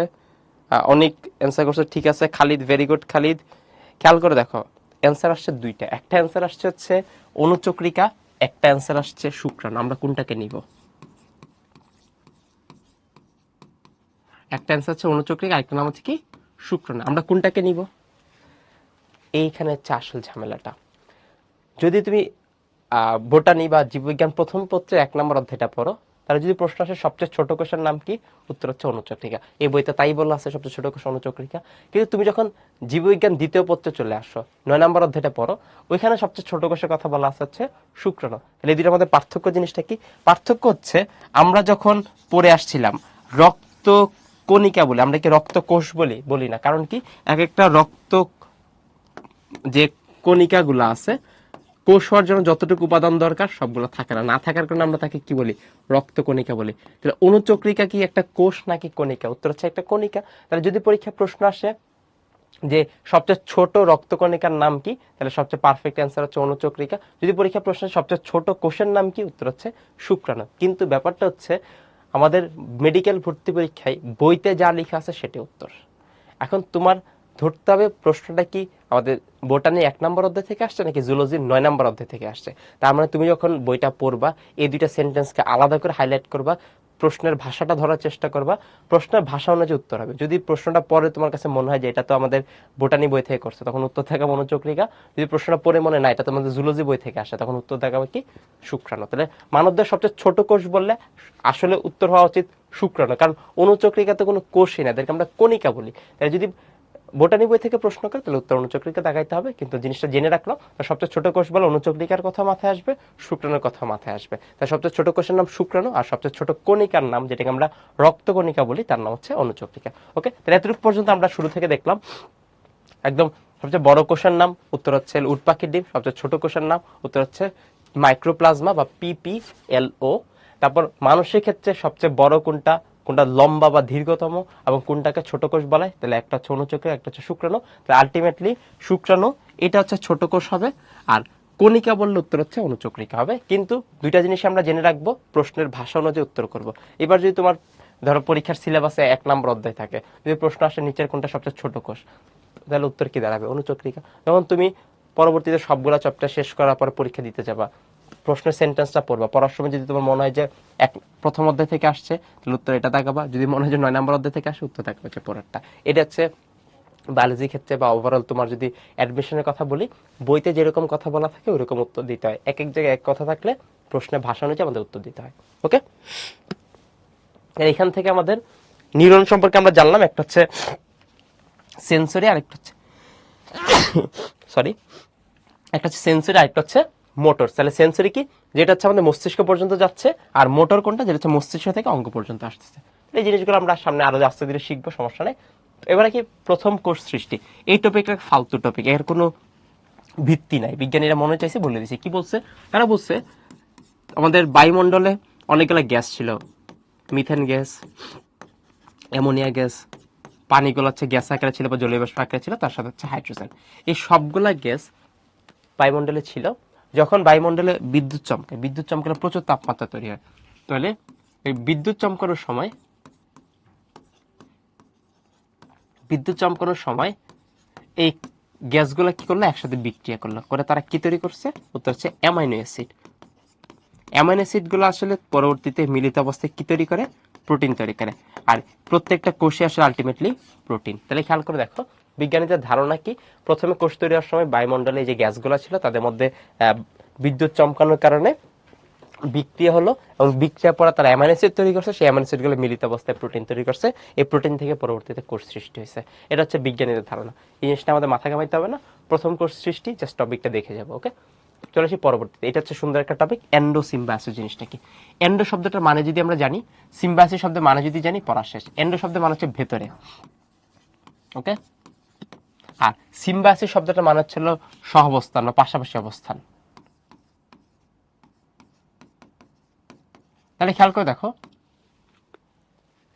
ধরো দুইটা প্রাণী বা দুইটা জীব পাশাপাশি অবস্থান করতেছে এবং তারা কি করে, একজন আরেকজনকে উপকার করে, তাদেরকে আমরা বলতেছি সিম্বায়োসিস বা হচ্ছে সহাবস্থান। যদি একটা কোষের মধ্যে আরেকটা কোষ এসে প্রবেশ করে, তাহলে ভেতরে ঢুকে গেল না, তাহলে ভেতরে ঢুকে গেলে তখন আমরা তাকে বলতেছি এন্ডো বা ভেতরে। তাহলে এই প্রক্রিয়ার নাম হচ্ছে এন্ডো সিম্বায়োসিস। তাহলে জিনিসটা আসলে কি হয়,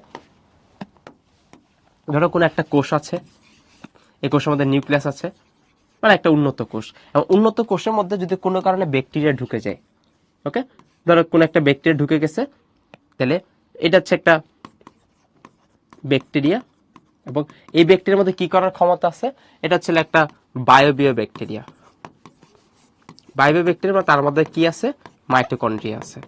তাহলে একটা বায়োবিয় ব্যাকটেরিয়া যার মধ্যে কি আছে, মাইটোকন্ড্রিয়া। এরকম একটা ব্যাকটেরিয়া যদি একটা কোষের মধ্যে এসে বসবাস করা শুরু করে দেয়, তাহলে একটা কোষের মধ্যে একটা আদি বৈশিষ্ট্য বা একটা ছিল ব্যাকটেরিয়া ঢুকে গেল, তাদেরকে আমরা বলতেছি এন্ডো সিম্বায়োসিস। অথবা একটা কোষের মধ্যে ধরে আরেকটা ব্যাকটেরিয়া প্রবেশ করলো, যার মধ্যে হচ্ছে ফটোসিনথেসিস করার মানে ক্ষমতা আছে, যেটা আমরা বলতেছি ফটোসিনথেটিক। তাহলে ফটোসিনথেটিক ব্যাকটেরিয়া। তাহলে ফটোসিনথেটিক ব্যাকটেরিয়ার মধ্যে আলটিমেটলি কি থাকবে, ওটা হচ্ছে ক্লোরোপ্লাস্ট থাকবে। ক্লোরোপ্লাস্ট। তাহলে খেয়াল করে দেখো, কোন একটা নিউক্লিয়াস সমৃদ্ধ কোষ যার মধ্যে হচ্ছে নিউক্লিয়াস আছে, এরকম একটা কোষের মধ্যে যদি কোনো একটা ফটোসিনথেটিক ব্যাকটেরিয়া ঢুকে যায়, তাহলে সেই ব্যাকটেরিয়ার মধ্যে যে ক্লোরোপ্লাস্ট থাকে সেটা কোষের মধ্যে চলে আসলো। কোন একটা নিউক্লিয়াস সমৃদ্ধ কোষের মধ্যে যদি বায়োবিয় ব্যাকটেরিয়া চলে যায়, যার মধ্যে হচ্ছে মাইটোকন্ড্রিয়া থাকে, এটা ঢুকে যাওয়ার কারণে দেখো একটা কোষের মধ্যে অন্য একটা কোষ এসে বসবাস করা শুরু করলো, এই জন্য আমরা তাকে বলতেছি এন্ডো সিম্বায়োসিস।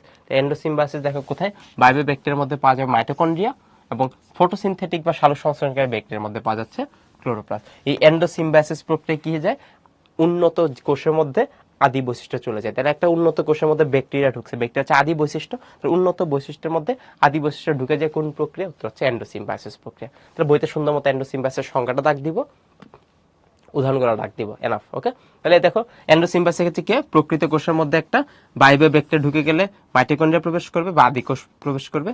ওকে, যদি কোনো কারণে আমাদের এই যে সালোক সংশ্লেষণকারী বা সায়ানোব্যাকটেরিয়া প্রবেশ করে, তাহলে তার মধ্যে কি পাওয়া যাবে, ক্লোরোপ্লাস্ট পাওয়া যাবে। এই হচ্ছে এন্ডোসিম্বায়োসিসের কনসেপ্ট। তাহলে কোনো একটা উন্নত কোষের মধ্যে বা কোনো একটা নিউক্লিয়াস সমৃদ্ধ কোষের মধ্যে যখন ব্যাকটেরিয়া প্রবেশ করে, সেখানে সহাবস্থান করা শুরু করে, ভেতরে ঢোকার কারণে এন্ডো, সহাবস্থান করার কারণে সিম্বায়োসিস প্রক্রিয়া থেকে বলা হচ্ছে এন্ডো সিম্বায়োসিস।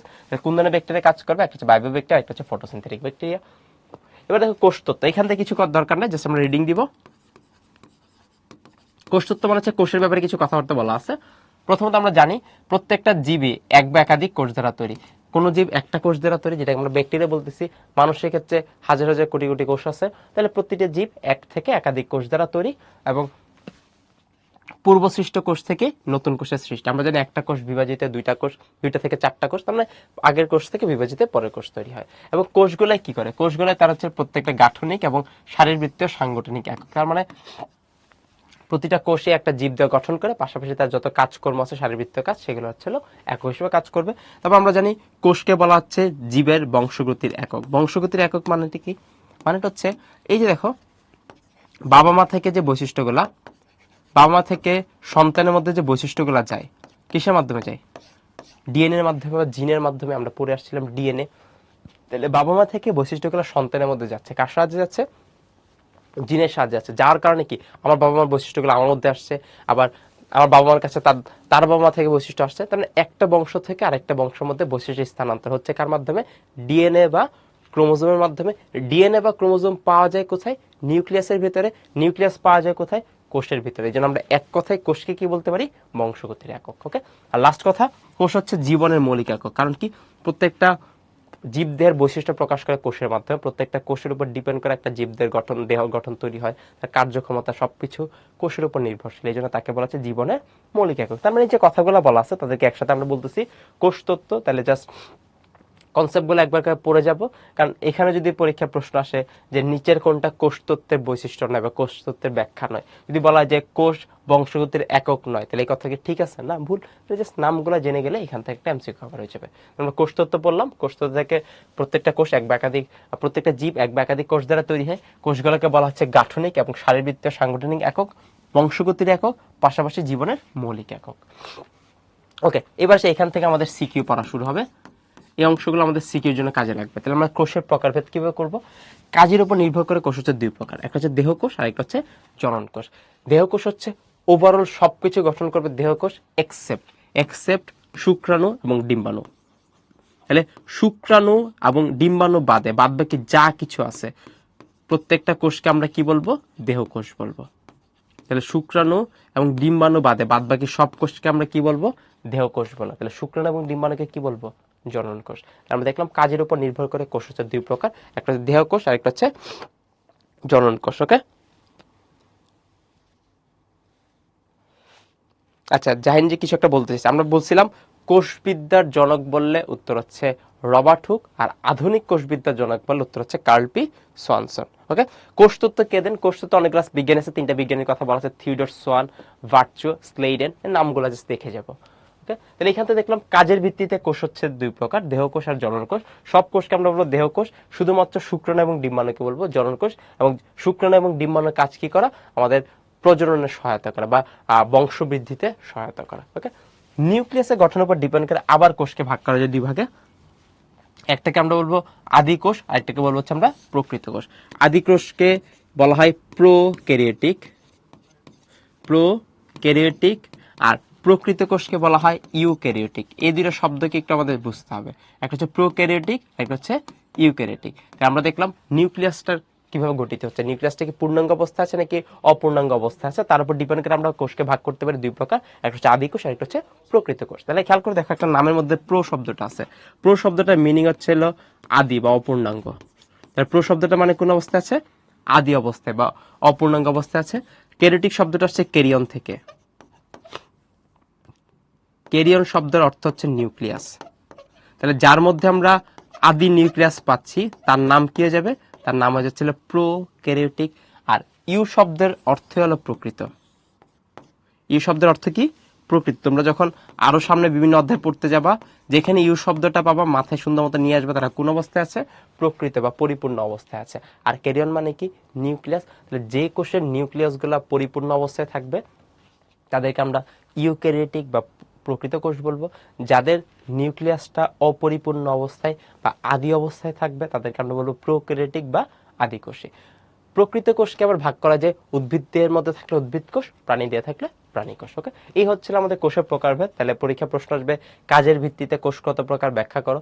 আমরা জানি কাজের ভিত্তিতে কোষ হচ্ছে দুই প্রকার, একটা হচ্ছে দেহ কোষ আর একটা হচ্ছে জনন কোষ। শুক্রাণু ডিম্বাণু বাদে একটা জীবদের যত কোষ থাকে তাদেরকে আমরা বলবো দেহ কোষ। নিউক্লিয়াসের গঠনের উপর ডিপেন্ড করে কোষ আবার দুই প্রকার, আদি কোষ, প্রকৃত কোষ। আদি কোষ মানে কি? যাদের নিউক্লিয়াসটা সুগঠিত থাকবে না তাদেরকে বলা হচ্ছে আদি কোষ, যাদের নিউক্লিয়াস সুগঠিত অবস্থায় থাকবে তাদেরকে বলা হচ্ছে প্রকৃত কোষ। ওকে, না বর্ণ ডিম কিন্তু জাইগোট না, ডিম হচ্ছে ডিম্বাণু। ডিম কি? ডিম্বাণু। ডিম হচ্ছে ডিম্বাণু। এখন যদি ডিমের সাথে শুক্রাণু মিলিত হয় তাহলে সেখান থেকে পরবর্তীতে জাইগোট তৈরি করে বাচ্চা তৈরি হবে। তুমি একটু খেয়াল করে দেখো, আমরা যে বাজার থেকে মুরগির ডিমটা কিনে নিয়ে আসি, সব ডিম কিন্তু বাচ্চা দেয় না। কেন দেয় না? আমরা জাস্ট মুরগি থেকে ডিম্বাণুটাকে আলাদা করে নিয়ে আসছি, তার সাথে কি আমরা শুক্রাণু মিলাইছি? মিলাই নাই। যদি আমরা ডিম্বাণুর সাথে শুক্রাণু মিলাইতাম তখন তারা পরবর্তীতে জাইগোট তৈরি করে সেখান থেকে হচ্ছে মুরগির বাচ্চা তৈরি হতো। তার মানে তোমার যদি একটা মুরগির খামার থাকে, পুরা খামারের মধ্যে শুধু যদি যদি ফিমেল বা নারী মুরগি থাকে বা মানে মোরগ না থাকে, শুধু মুরগি থাকে, শুধু মুরগি থাকলে তাদের কাজ কি? শুধু ডিম দেওয়া। এখানে কোনো শুক্রাণু মিলিত হওয়ার সুযোগ আছে? না। তার মানে তোমার যদি একটা শুধু মুরগির খামার থাকে সেখান থেকে শুধু ডিম তৈরি হবে। তোমার যদি মুরগির খামারের মধ্যে কোনো মোরগ থাকে বা পুরুষ যে মুরগিটা আছে সেটা যদি থাকে তাহলে সেখান থেকে শুক্রাণু মিলিতে পরবর্তীতে তারা হচ্ছে ডিম থেকে জাইগোট তৈরি করতে পারবে, শুক্রাণু মিলিত অবস্থায় সেখান থেকে হচ্ছে নতুন বাচ্চা তৈরি করবে। বুঝতে পারছি বর্ণ? ওকে, এবার সে পরবর্তীতে আমাদের কাজের উপর ডিপেন্ড করে আমরা বলছিলাম কোষ দুই প্রকার, একটা হচ্ছে দেহকোষ আর একটা হচ্ছে জনন কোষ। ওকে, সোমাটিক সেল, গেমিট বা জনন কোষ। এখান থেকে দুইটা কথা বলা আছে, একটা হচ্ছে ডিপ্লয়েড আর একটা হচ্ছে হ্যাপ্লয়েড, তাই না? একটা হচ্ছে 2n আর একটা হচ্ছে n। এই দুটো জিনিস আমাদেরকে বুঝতে হবে। একটা হচ্ছে ডিপ্লয়েড আর একটা শব্দ কি n বানাচ্ছে হ্যাপ্লয়েড। ওকে, এটা আমরা একটু বোঝার চেষ্টা করি, ডিপ্লয়েড জিনিসটা মানে কি আর হ্যাপ্লয়েড জিনিসটা মানে কি। আমরা দেখলাম কোষ হচ্ছে দুই প্রকার, দেহকোষ আর জনন কোষ। দেহকোষ হচ্ছে ডিপ্লয়েড বা 2n আর জনন কোষ হচ্ছে হ্যাপ্লয়েড। তাহলে আমরা যদি একটু জিনিসটাকে ভেঙে পড়ার চেষ্টা করি, আমরা একটা জীবকোষের কথা চিন্তা করি। আমাদের প্রত্যেকটা কোষে, প্রতিটা কোষে ক্রোমোজোম সংখ্যা কয়টা থাকে? উত্তর হচ্ছে 46টা ক্রোমোজোম। আমাদের প্রতি কোষে ক্রোমোজোম কয়টা? 46টা। আমাদের যতগুলা কোষ আছে প্রত্যেকটা কোষে 46টা ক্রোমোজোম, যার মধ্যে অর্ধেক ক্রোমোজোম আসবে আমাদের বাবা থেকে, অর্ধেক ক্রোমোজোম আসবে আমাদের মা থেকে। এই 46টা ক্রোমোজোমের মধ্যে অর্ধেক ক্রোমোজোম মানে 23টা ক্রোমোজোম বাবা থেকে আসলো, 23টা ক্রোমোজোম আসলো মা থেকে। বাবা থেকে ক্রোমোজোমগুলো কিসের মাধ্যমে আসবে? তো হচ্ছে শুক্রাণু। মা থেকে ক্রোমোজোমগুলো কিসের মাধ্যমে আসবে? উত্তর হচ্ছে ডিম্বাণু।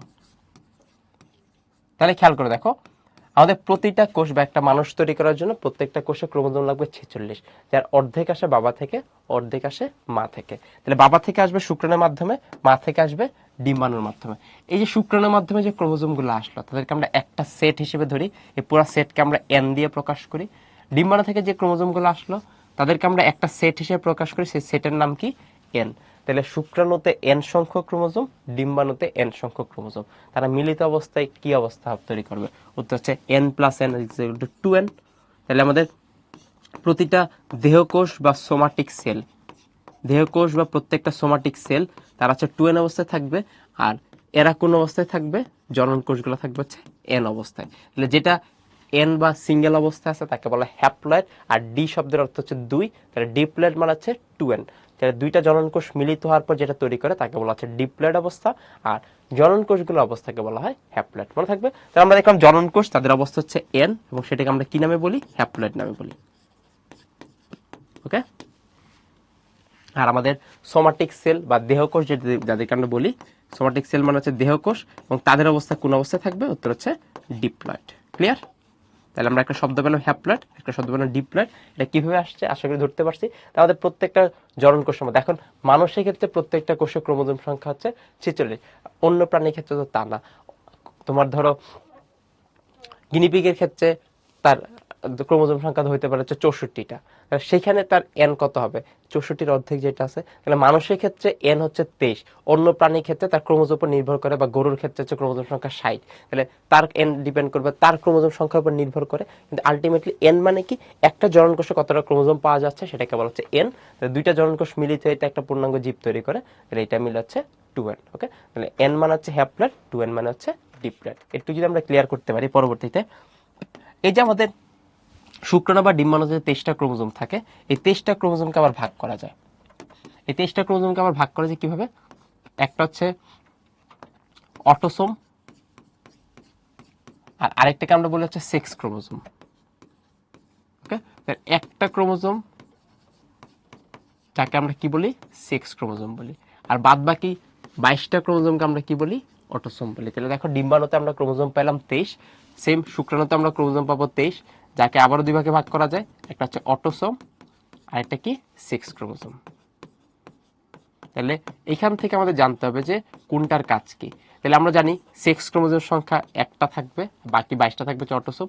দেখো এখানে 22 আছে, এখানে 22 আছে, তাহলে টোটাল অটোসোমের সংখ্যা হচ্ছে 44টা, আর সেক্স ক্রোমোজোমের সংখ্যা এই পাশ থেকে একটা, এই পাশ থেকে। তাহলে বাবা থেকে একটা সেক্স ক্রোমোজোম, মা থেকে একটা সেক্স ক্রোমোজোম। তাদের কাজ আলটিমেটলি লিঙ্গ নির্ধারণ করা। তাহলে একটা সন্তান ছেলে নাকি মেয়ে হবে, ছেলে নাকি মেয়ে হবে, এটা নির্ধারণ করবে যে ক্রোমোজোম দিয়ে, তাদেরকে আমরা বলতেছি হচ্ছে লিঙ্গ নির্ধারণকারী ক্রোমোজোম বা সেক্স ক্রোমোজোম। তাহলে দুইটা এক্স থাকলে সেই সন্তানটা হচ্ছে ফিমেল বা মেয়ে হবে, আর একটা এক্স একটা ওয়াই থাকলে সন্তান হচ্ছে ছেলে বা মেল হবে।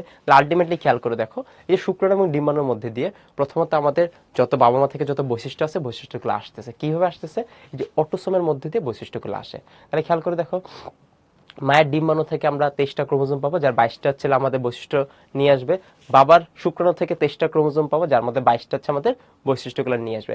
মা থেকে একটা ক্রোমোজোম, বাবা থেকে একটা ক্রোমোজোম, এই দুইটা ক্রোমোজোম মিলিত অবস্থায় আমাদের লিঙ্গ নির্ধারণ করবে। কারণ যদি ক্রোমোজোম দুইটা এরকম থাকে, দুইটাই এক্স, তখন সেই সন্তানটা হচ্ছে মেয়ে সন্তান বা ফিমেল হবে। যদি একটা এক্স এবং একটা ওয়াই থাকে, সেই সন্তানটা হচ্ছে ছেলে বা হচ্ছে মেল হবে। বুঝতে পারছি?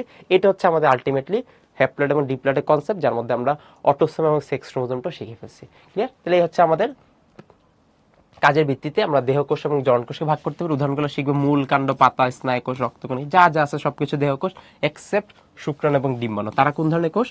জননকোষ। এই একটা ছবি দেওয়া আছে, এটা হচ্ছে একটা শুক্রাণু, ছবি দেখে দেখে পড়বো। আর এই যে ছবিটা দেওয়া আছে, এটা হচ্ছে একটা ডিম্বাণু। তাহলে শুক্রাণু এবং ডিম্বাণু তারা শুধুমাত্র জননকোষ, বাদ বাকি সবাই দেহকোষ, এবং জননকোষ অবস্থা হ্যাপ্লয়েড, দেহকোষ অবস্থা ডিপ্লয়েড। চলে সে পরবর্তীতে নিউক্লিয়াসের গঠনের উপর ডিপেন্ড করে কোষকে আবার ভাগ করা যায়। একটা হচ্ছে আদিকোষ, একটা হচ্ছে প্রকৃতি বলেছিলাম। আদিকোষকে আমরা কি বলতেছি? প্রোক্যারিওটিক। আর প্রকৃত মানে শব্দটা মানে কি? সুকেন্দ্রিক বা ইউক্যারিওটিক। ওকে, জিনিসটা আসলে কি? একটা নিউক্লিয়াস গঠন করার জন্য তোমরা 9 10-এ পড়ে আসছে, নিউক্লিয়াসে 4টা জিনিস থাকে। প্রথমত নিউক্লিয়ার মেমব্রেন থাকে, তার মধ্যে হচ্ছে নিউক্লিয় প্লাজম থাকবে, নিউক্লিয় লাস থাকবে এবং ক্রোমাটিন জালিকা বা ক্রোমোজোম থাকবে। এই 4টা অংশ যদি না থাকে, শুধুমাত্র যদি তোমার ক্রোমোজোম গুলো আছে, বাদ বাকি আর কিছুই নাই, তার কোনো আবরণ নাই, কোনো সাইটোপ্লাজম নাই বা নিউক্লিয় প্লাজম নাই, তাহলে না থাকলে তাদেরকে কি আমরা সুগঠিত নিউক্লিয়াস বলতে পারবো না? তাহলে যাদের ক্ষেত্রে সুগঠিত নিউক্লিয়াস নাই তাদের কিন্তু আমরা প্রোক্যারিওটিক বলবো। যাদের ক্ষেত্রে সুগঠিত নিউক্লিয়াস আছে তাদেরকে আমরা কি বলবো? ইউক্যারিওটিক। এই যে ছবিটি খেয়াল করো, কত সুন্দর একটা নিউক্লিয়াস আছে, যার মধ্যে যা যা উপাদান আছে, নিউক্লিয়াসের মধ্যে যতটুকু উপাদান দরকার সবকিছু আছে, তখন আমরা তাকে বলতেছি হচ্ছে ইউক্যারিওটিক বা প্রকৃত কোষ। তাহলে নিউক্লিয়াসের উপর নির্ভর করে আদি কোষ এবং প্রকৃত কোষ। এটা হচ্ছে আমাদের অনেক কিছু মুখস্থ করতে হবে। একটা বক্স দিয়ে আছে, পুরোটা হচ্ছে আমরা 100% মুখস্থ করবো। তাই খেয়াল করে দেখো কি কি বলা আছে। বক্সটা আমি কমপ্লিট করে দিচ্ছি, সবাই আমার সাথে সাথে মুখস্থ করবা। আমরা জানি আদি কোষের নিউক্লিয়াসটা কি থাকবে? সুগঠিত থাকবে? উত্তর হচ্ছে না। আমরা লিখবো সুগঠিত নয়। প্রকৃত কোষের নিউক্লিয়াসটা কিরকম থাকবে? উত্তর হচ্ছে সুগঠিত থাকবে। তাহলে আদি কোষের নিউক্লিয়াসটা সুগঠিত নাই, কিন্তু প্রকৃত কোষের নিউক্লিয়াসটা সুগঠিত থাকবে। আদি কোষের ডিএনএ দেখতে কিরকম থাকবে? উত্তর হচ্ছে আদি কোষের ডিএনএ দেখতে থাকবে হচ্ছে বৃত্তাকার। আদি কোষের ডিএনএ দেখতে কোন আকৃতি থাকবে? উত্তর হচ্ছে বৃত্তাকার। প্রকৃত কোষের ডিএনএ গুলা কোন অবস্থায় থাকবে? উত্তর হচ্ছে সূত্রাকার। তাহলে তারা কেন বৃত্ত তৈরি করতে পারলো না? তাহলে আদি কোষের ডিএনএ যেখানে বৃত্ত তৈরি করতে পারে, প্রকৃত কোষের ডিএনএ কেন বৃত্ত তৈরি করতে পারে না? এটা আমাদের জানতে হবে, কারণ তার মধ্যে হচ্ছে একটা প্রোটিন থাকে, সেই প্রোটিনটার নাম হচ্ছে হিস্টোন প্রোটিন। হিস্টোন প্রোটিন থাকার কারণে ক্রোমোজোম কি হতে পারে না? ক্রোমোজোম বাঁকাতে পারে না। তাহলে কোন প্রোটিনের কারণে ক্রোমোজোম বাঁকাতে পারবে না? উত্তর হচ্ছে হিস্টোন প্রোটিন। তাহলে দেখো, প্রকৃত কোষের ডিএনএর মধ্যে হচ্ছে হিস্টোন প্রোটিন নামে একটা প্রোটিন থাকে, যার কারণে ক্রোমোজোমটা আর বাঁকানো যায় না। তাহলে কোন অবস্থায় আছে? সূত্রাকার বা লম্বা অবস্থায় আছে। পরবর্তী দেখো আবরণী বেষ্টিত অঙ্গাণু। আদি কোষের মধ্যে কোনো আবরণী বেষ্টিত অঙ্গাণু নাই। তাহলে কোনো ভালো কোনো অঙ্গাণু বা একটা কোষ তৈরি করার জন্য যা যা অঙ্গাণু দরকার কোনো কিছুই নাই। ওকে, আর প্রকৃত কোষে এগুলো সবই আছে। আদি কোষে কোনো আবরণী বেষ্টিত অঙ্গাণু নাই, একটা ব্যতিক্রম আছে, সেটা হচ্ছে রাইবোজোম। সবকিছু নাই, কিন্তু কি আছে? রাইবোজোম আছে। তাহলে আদি কোষে কোনো আবরণী বেষ্টিত অঙ্গাণু নাই, কিন্তু একটা অঙ্গাণু থাকবে, তার নাম কি? উত্তর হচ্ছে রাইবোজোম। রাইবোজোমে কোনো আবরণ নাই, কিন্তু এই কথাটা মাথায় রাখতে হবে, আদি কোষে কোনো অঙ্গাণু নাই এক্সেপ্ট রাইবোজোম। তার মধ্যে কি থাকবে? রাইবোজোম থাকবে। এবার সাথে রাইবোজোমটা কিরকম থাকবে? রাইবোজোম থাকবে হচ্ছে আদি কোষে 70s, আর প্রকৃতি কোষ হচ্ছে 80s। তাহলে একটা হচ্ছে 70s আর একটা হচ্ছে 80s। 70s এর মধ্যে দুইটা অংশ থাকবে, একটা হচ্ছে 30s আর একটা হচ্ছে 50s। ওকে, 80s এর মধ্যে সেম দুইটা অংশ থাকবে, একটা হচ্ছে 40s আর একটা হচ্ছে 60s। এখন তোমাদের অলরেডি অনেকের মাথা আওলায় গেছে, ভাই এগুলা কি বলতেছেন? 30s কি, 40s কি, 60 70s কি? তাহলে জিনিসটা একটু বোঝার চেষ্টা করি। প্রথমত আমরা একটা অঙ্গাণুকে চিনি, তার নাম হচ্ছে রাইবোজোম। রাইবোজোমের গঠনটা আমরা নেক্সট ক্লাসে পড়বো, আপাতত একটু একটু শিখে রাখি। দেখতে হচ্ছে এরকম এরকম একটা অঙ্গাণু থাকবে, যার নাম হচ্ছে রাইবোজোম। রাইবোজোমকে বলা হয় কোষের প্রোটিন ফ্যাক্টরি। কি ফ্যাক্টরি বলা হয়? Protein factory. তাহলে ফ্যাক্টরি কাজ কি করা, তৈরি করা। কি তৈরি করে? উত্তর হচ্ছে প্রোটিন তৈরি করে। রাইবোজোমকে কোষের কি ফ্যাক্টরি বলা হয়? প্রোটিন ফ্যাক্টরি বলা হয়। তাহলে প্রোটিন ফ্যাক্টরির কাজ হচ্ছে প্রোটিন তৈরি করা। এখন প্রোটিন তৈরি করার সময় এই রাইবোজোম প্রতি মিনিটে বা প্রতি একক সময়ে কতটুকু প্রোটিন তৈরি করে, তাহলে এক একটা ফ্যাক্টরির কাজ করার ক্ষমতা এক এক রকম থাকবে। তাহলে প্রতি একক সময়ে কতটুকু প্রোটিন তৈরি করে সেটাকে একটা একক দ্বারা প্রকাশ করা হয়। সেই এককের নাম হচ্ছে এস। এসকে বলা হচ্ছে ভেদবার্গ একক। কি একক? উত্তর হচ্ছে ভেদবার্গ একক। তাহলে ভেদবার্গ একক জিনিসটা কি? প্রতি একক সময়ে কতটুকু প্রোটিন তৈরি করে সেই প্রোটিন তৈরির হারকে বলা হয় ভেদবার্গ একক বা এস। তাহলে দেখো যারা আদিকোষী তার প্রোটিন তৈরি করার ক্ষমতা কি থাকবে? কম থাকবে। তাহলে তার প্রতি মিনিটে কতটুকু প্রোটিন তৈরি করে? উত্তর হচ্ছে 70 এস। যারা প্রকৃতকোষী তারা কি একটু উন্নত, তাদের প্রোটিন তৈরি করার হার বেশি থাকবে। তাহলে তারা প্রতি মিনিটে কতটুকু প্রোটিন তৈরি করবে? উত্তর হচ্ছে 80 এস। তার মানে আমরা এস দ্বারা কি বোঝাচ্ছি? তারা প্রতি একক সময় কতটুকু প্রোটিন তৈরি করে। এখন হচ্ছে জিনিসটাকে আরেকটু ভেঙে পড়ি। এই দেখো একটা ফ্যাক্টরি হচ্ছে দুইটা ইউনিট আছে, এই একটা ইউনিট আছে, এখানে একটা ইউনিট আছে। ওকে, দুইটা ইউনিট যদি আলাদা আলাদা কাজ করতে দিই তাদের আবার প্রোটিন তৈরি করার ক্ষমতা একরকম, আর যদি দুজনকে একসাথে কাজ করতে দিই তাদের প্রোটিন তৈরি করার ক্ষমতা হচ্ছে একরকম। আমি যদি আলাদা করে কাজ করতে দিই তাহলে আদি কোষে প্রতি একক সময় কয়টা প্রোটিন তৈরি করবে? উত্তর হচ্ছে 30টা। কিন্তু প্রকৃত কোষের ক্ষেত্রে প্রতি একক সময় কয়টা প্রোটিন তৈরি করবে? উত্তর হচ্ছে 40টা। তাহলে খেয়াল করে দেখো, আমরা একটা রাইবোজোমের ক্ষেত্রে দুইটা ইউনিট পাচ্ছি বা দুইটা সাব ইউনিট পাচ্ছি। এই সাব ইউনিটগুলো হচ্ছে আলাদা আলাদা কাজ করার ক্ষমতা আবার একরকম। আদি কোষের ক্ষেত্রে প্রতি একক মিনিটে মানে প্রতি একক সময়ের মধ্যে 30টা প্রোটিন তৈরি করতে পারে, কিন্তু প্রকৃতি কোষের ক্ষেত্রে তার সংখ্যাটা বেশি, উত্তর হচ্ছে 40।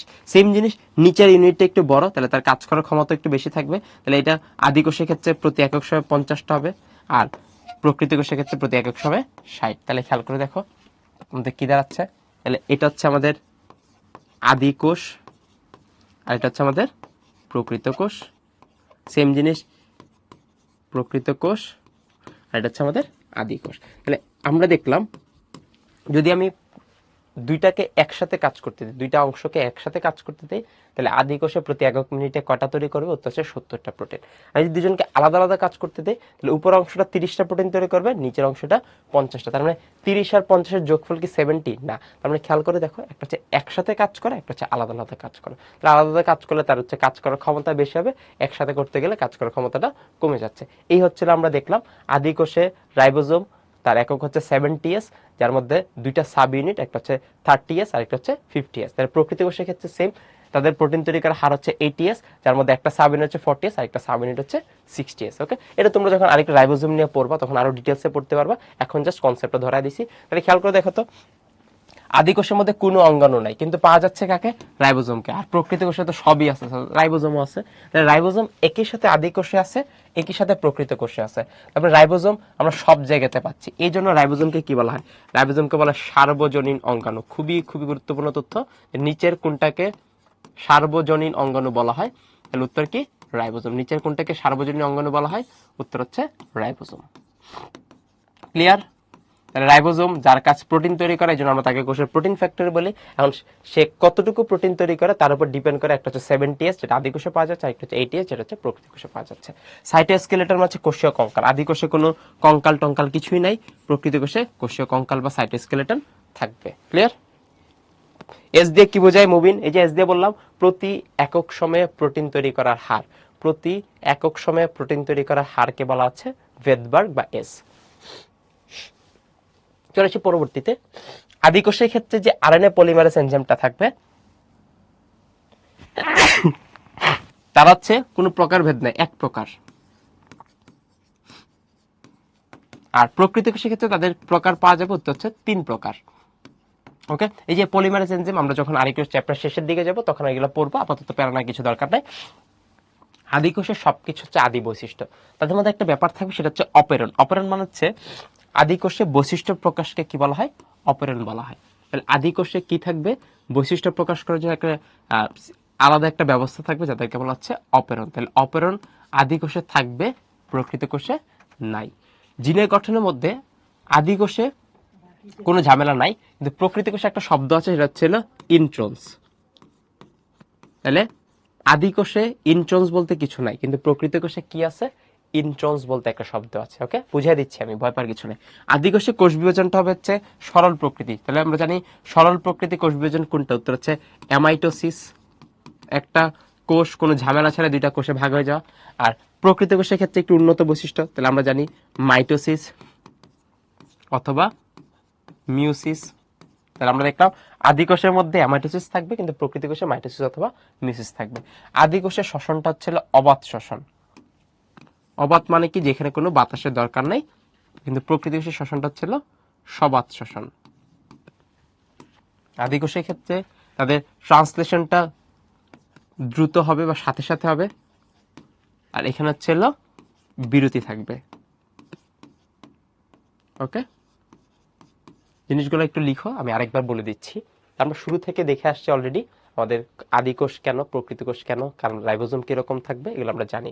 এবার আসি, প্রতিটা কোষের কাজ হচ্ছে, কোষের মধ্যে যে ডিএনএ থাকে তাদের কাজ হচ্ছে ডিএনএ থেকে প্রোটিন তৈরি করা, সংকেত তৈরি করা। তাহলে ডিএনএ এর কাজ কি দেওয়া, একটা সংকেত দেওয়া, যে সংকেতের কাজ হচ্ছে প্রোটিন তৈরি করা। সংকেতগুলো তৈরি করার জন্য একটা এনজাইম দরকার, সেই এনজাইমের নাম হচ্ছে আরএনএ পলিমারেজ এনজাইম।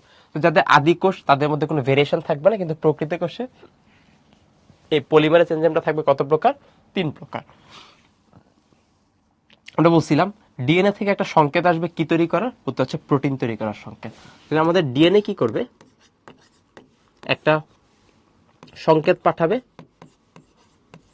সংকেতের কাজ কি তৈরি করা, উত্তর হচ্ছে প্রোটিন তৈরি করার সংকেত। কি তৈরির সংকেত, প্রোটিন তৈরি করার সংকেত। এই সংকেতটা যাবে কার কাছে, আমরা একটু আগে পড়ে আসছিলাম প্রোটিন ফ্যাক্টরি বলা হয় কার কাছে, রাইবোজোমকে। তাহলে যত সংকেত ডিএনএ তৈরি করবে তারা যাবে কার কাছে, রাইবোজোমের কাছে, এবং তার কাজ কি তৈরি করা, প্রোটিন তৈরি করা। তাহলে ডিএনএ এর কাজ একটা সংকেত তৈরি করা, সংকেতগুলো নিয়ে যাবে রাইবোজোমের কাছে, রাইবোজোমের কাছে প্রোটিন তৈরি করা। এই যে আমরা সংকেতগুলো তৈরি করলাম, সংকেত তৈরি করার সময় কিছু কিছু জায়গা থাকবে যেখানে কোনো হচ্ছে মেসেজ থাকবে না, কোনো সংকেত থাকবে না। তার মানে আমি ধরো ক্লাসে অনেকগুলা কথা বললাম, সবগুলা কথার মধ্যে গুরুত্ব নাই থাকতে পারে। আমি 10টা কথা বললাম, যার মধ্যে 5টা কথায় গুরুত্ব আছে, বাকি 5টা কথার কোনো গুরুত্ব নাই। তো যেই কথাগুলো কোনো গুরুত্ব নাই, এগুলোকে আমার রাখার কোনো দরকার আছে, উত্তর হচ্ছে না।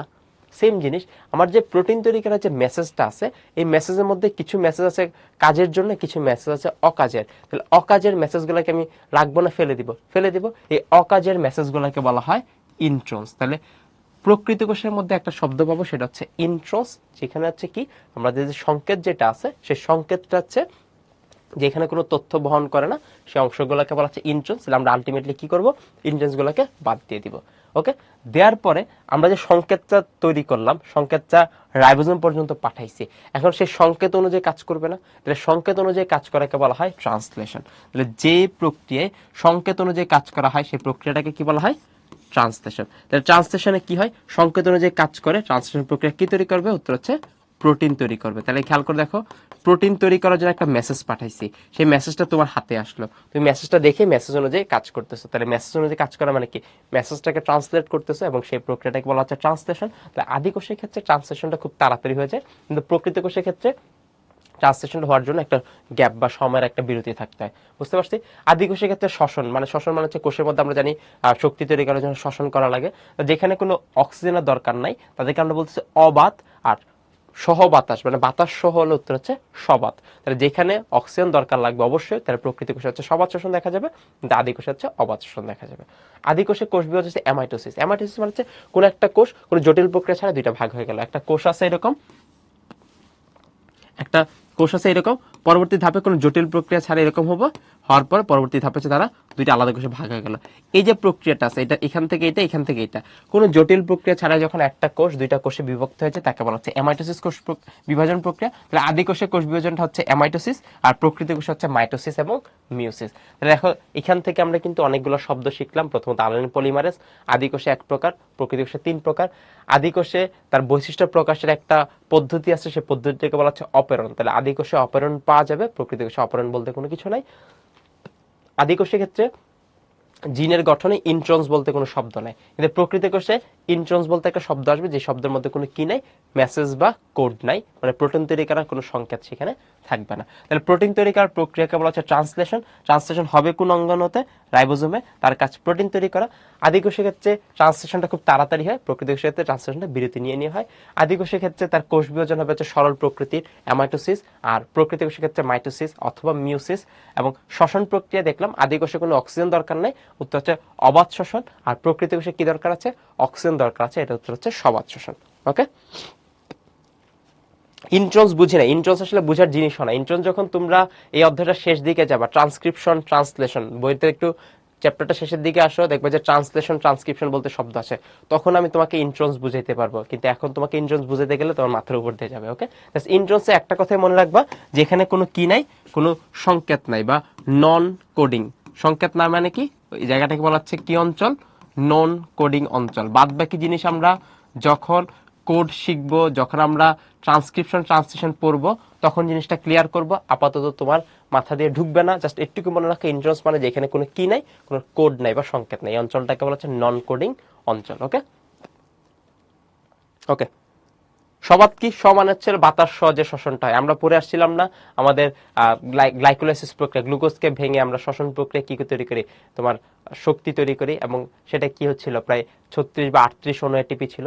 তার মানে যে বিক্রিয়াগুলো বাতাসে উপস্থিতিতে করতে হয় তাদেরকে বলা হচ্ছে সবাত শ্বসন, আর যে বিক্রিয়াগুলো বাতাসে অনুপস্থিত হয় তাদেরকে বলা হচ্ছে অবাত শ্বসন। ওকে, চলে আসি। আর অপেরণ জিনিসটা কি? আদিকোষে তার বৈশিষ্ট্য প্রকাশের পদ্ধতিকে বলা হয় অপেরণ। আদিকোষে বৈশিষ্ট্য প্রকাশের পদ্ধতিকে কি বলা হয়? অপেরণ বলা হয়। ওকে, অপেরণ হচ্ছে একটা নাম। আদিকোষ কিভাবে তার বৈশিষ্ট্য প্রকাশ করে সেটাকে বলা হচ্ছে অপেরণ। এইখান থেকে আমাদের আদিকোষ এবং প্রকৃত কোষের পার্থক্য, এটা খুবই গুরুত্বপূর্ণ, আমাদের সিকিউ দিয়ে কাজে লাগবে, মাঝে মধ্যে আসবে। তো আমরা আদিকোষ এবং প্রকৃত কোষের বৈশিষ্ট্যগুলো সুন্দর মতো আলাদা করে রাখবো। ওকে, চলে আসি এবার পরবর্তীতে আমরা একটা কোষ চিনি, উদ্ভিদ কোষ। 9 আমরা খুব ডিটেইলসে পড়ে আসছি, এবার জাস্ট আমরা জিনিসগুলো মাথায় মিলাবো। তাই একটা উদ্ভিদ কোষের ক্ষেত্রে কি কি থাকবে? তাহলে উদ্ভিদ কোষের ক্ষেত্রে সবচেয়ে বাইরের দিকে যে প্রাচীরটা থাকবে, যাকে আমরা বলতেছি হচ্ছে কোষ প্রাচীর। ওকে, এই বাইরের দেয়ালটার নাম হচ্ছে কোষ প্রাচীর। কোষ প্রাচীরের ভেতরে আরেকটা লেয়ার থাকবে, এই লেয়ারটাকে আমরা বলবো কোষ ঝিল্লি। তাহলে আমরা প্রথমে বাইরের দিকে পাবো কোষ প্রাচীর, তারপরে এর ভিতরের লেয়ারটা পাবো হচ্ছে কোষ ঝিল্লি। এই কোষ ঝিল্লির ভিতরে অনেক কিছু আছে, তাই না?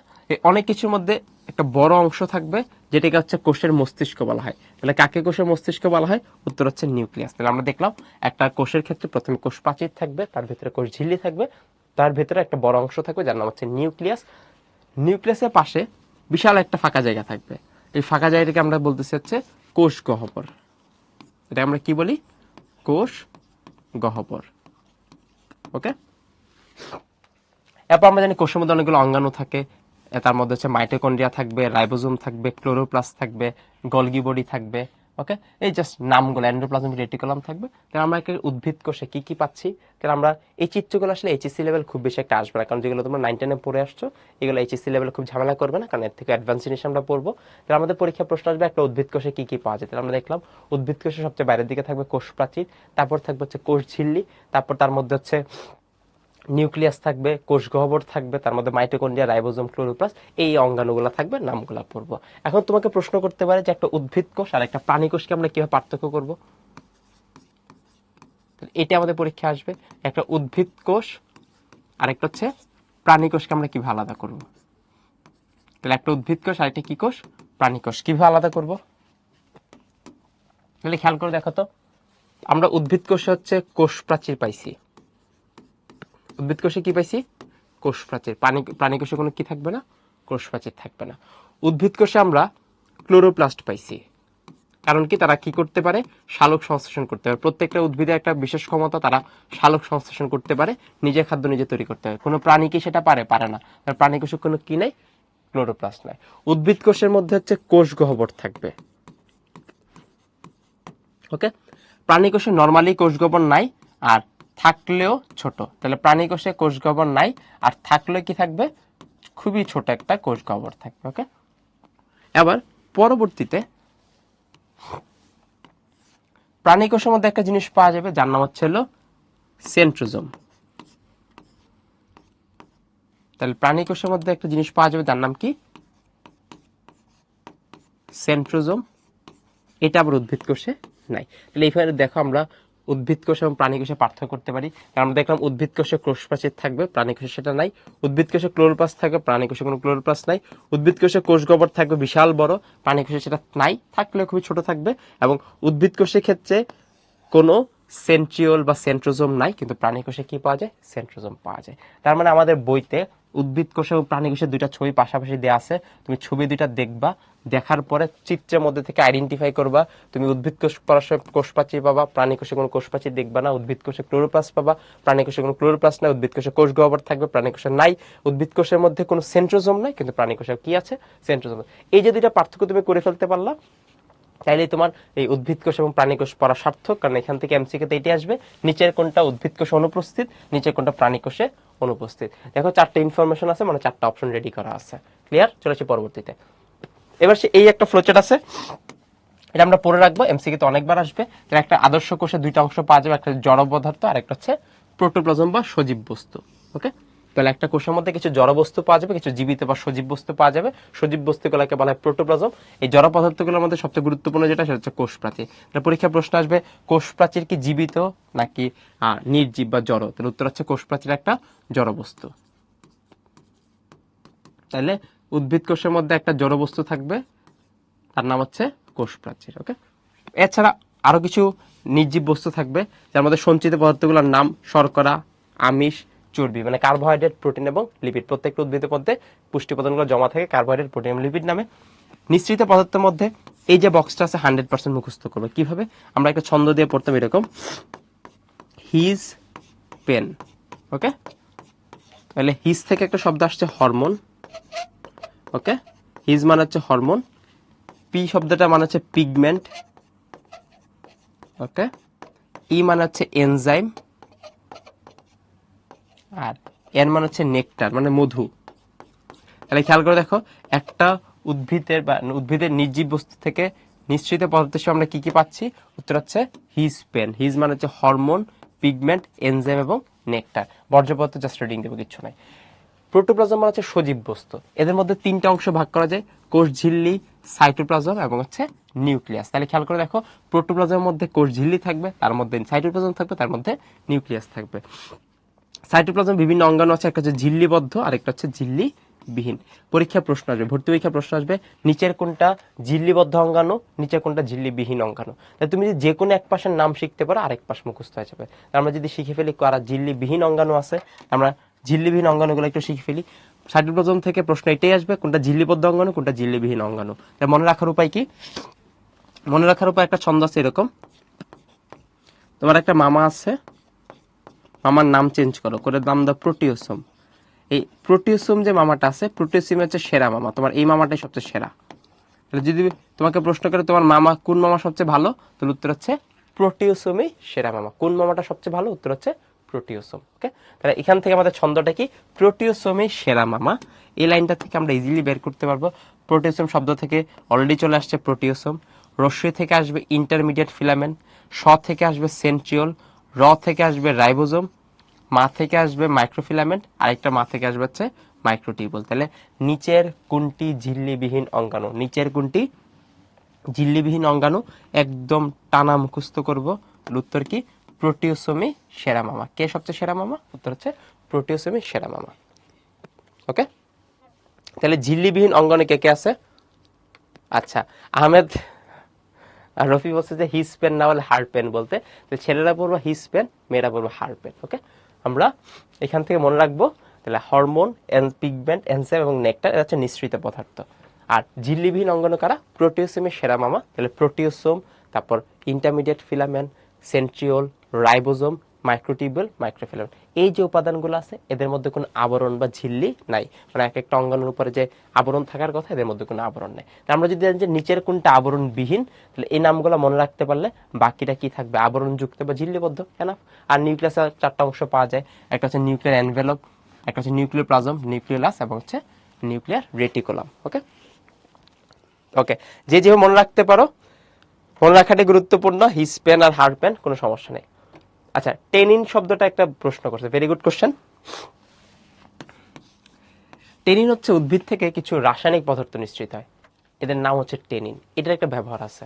আমরা ট্যানারি শিল্প বলি না, ট্যানারি শিল্প, যে চামড়া শিল্পটা, চামড়াটাকে সংরক্ষণ করা হয়, এই চামড়াটা সংরক্ষণ করার জন্য এই যে রাসায়নিক উপাদানটা আছে টেনিন, এটা হচ্ছে গুরুত্বপূর্ণ।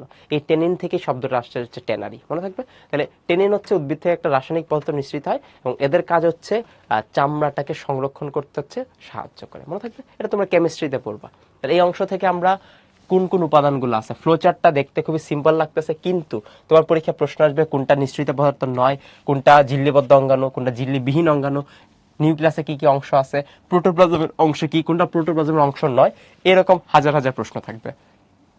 এতটুকু পর্যন্ত আশা করি আমাদের কোনো কনফিউশন নাই। না থাকলে এবার তোমাদের জন্য একটা প্রশ্ন, যে একটা শব্দ হচ্ছে প্রোটোপ্লাজম, ওকে, আরেকটা শব্দ হচ্ছে সাইটোপ্লাজম। একটা হচ্ছে প্রোটোপ্লাজম, আরেকটা হচ্ছে সাইটোপ্লাজম। এই দুটার মধ্যে আসলে পার্থক্য কি? তাহলে বলো, প্রোটোপ্লাজমে কি আছে যেটা সাইটোপ্লাজমে নাই? প্রশ্ন হচ্ছে প্রোটোপ্লাজমে কি আছে যেটা সাইটোপ্লাজমে নাই? ওকে ওকে, প্রোটোপ্লাজমে কি আছে যেটা সাইটোপ্লাজমে নাই? রেজিন, ল্যাটেক্স, এগুলো হচ্ছে উদ্ভিদ থেকে কি বের হয়, কিছু আঠা বের হয় না, গাম বের হয় না, যে তোমাদের রাবার তৈরি করা, এর ল্যাটেক্স, রেজিন, এগুলো হচ্ছে উদ্ভিদ থেকে বিভিন্ন উপাদান। তুমি দেখবে যে অনেক গাছের মানে কোন একটা কাণ্ড তুমি কাটলে দেখবে যে কষ বের হচ্ছে, এগুলো হচ্ছে রেজিন, ল্যাটেক্স, বিভিন্ন রাসায়নিক উপাদান, এগুলো হচ্ছে বর্জ্য পদার্থ থেকে বের হচ্ছে। আমার প্রশ্ন হচ্ছে প্রোটোপ্লাজমে কি পাওয়া যায় যেটা সাইটোপ্লাজমে নাই? প্রোটোপ্লাজমে কি পাওয়া যায় যেটা সাইটোপ্লাজমে নাই? তোমরা অ্যান্সার দিচ্ছ অনেকেই, কিন্তু অ্যান্সারটা ইনকমপ্লিট। প্রোটোপ্লাজম থেকে নিউক্লিয়াসকে বাদ দিলে সাইটোপ্লাজম পাওয়া যায়। দেখো বাইজিৎ, বাইজিৎ অ্যান্সার দিছো, তারপর ফারিয়া দিছো, রাফি দিছো, ফাতিন দিছো, সবাই অ্যান্সার দিছো, কিন্তু অ্যান্সারটা তোমরা বুঝে ধর নাই। এটা হচ্ছিল কিভাবে তোমাকে অ্যাডমিশন ফিল্টার করে ফেলবে। খেয়াল করে দেখো তো, প্রোটোপ্লাজমে কি আছে যেটা সাইটোপ্লাজমে নাই? প্রোটোপ্লাজমে কোষ ঝিল্লি আছে, সাইটোপ্লাজমে কোষ ঝিল্লি আছে না। প্রোটোপ্লাজমে নিউক্লিয়াস আছে, সাইটোপ্লাজমে কি নিউক্লিয়াস আছে না। তাহলে পরীক্ষা উত্তর হবে প্রোটোপ্লাজম থেকে আমি কোষ ঝিল্লি এবং নিউক্লিয়াসকে বাদ দিব। প্রোটোপ্লাজম থেকে কোষ ঝিল্লি এবং নিউক্লিয়াসকে বাদ দিলে যেটা পড়ে থাকবে তার নাম হচ্ছে সাইটোপ্লাজম। বুঝতে পারছি? তাহলে প্রোটোপ্লাজম থেকে আমরা কাকে কাকে বাদ দিব? একটা হচ্ছে কোষ ঝিল্লি আর একটা হচ্ছে নিউক্লিয়াসকে। তাহলে খেয়াল করে দেখো, আমরা দেখলাম প্রোটোপ্লাজম, এটা হচ্ছে কোষ ঝিল্লির, কোষ প্রাচীরের ভেতরে যা কিছু আছে, কোষ প্রাচীরের ভেতরে সকল সজীব বস্তু, লিখে ফেলো, সকল সজীব বস্তু, তাদেরকে আমরা বলতেছি প্রোটোপ্লাজম। ওকে, তাহলে কোষ প্রাচীরের ভেতরে সবচেয়ে বাইরের লেয়ারটা ছিল কোষ প্রাচীর, তার ভেতরে যত সজীব বস্তু আছে তাদেরকে বলা হচ্ছে প্রোটোপ্লাজম। তাহলে সাইটোপ্লাজম জিনিসটা কি?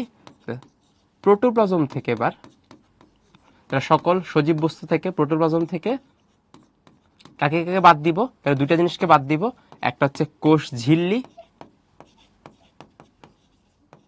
আর আরেকটা হচ্ছে নিউক্লিয়াস। তাহলে এবার যদি আমরা কোষ ঝিল্লি এবং নিউক্লিয়াসকে বাদ দিই, এই দুইটাকে বাদ দিলে বাদ বাকি যেটা পড়ে থাকবে, এবার উত্তর দাঁড়াচ্ছে হচ্ছে সাইটোপ্লাজম। দেখো ভর্তি পরীক্ষা প্রশ্ন আসবে এরকম, যে প্রোটোপ্লাজমের মধ্যে কি উপস্থিত যেটা সাইটোপ্লাজমে পাওয়া যায় না?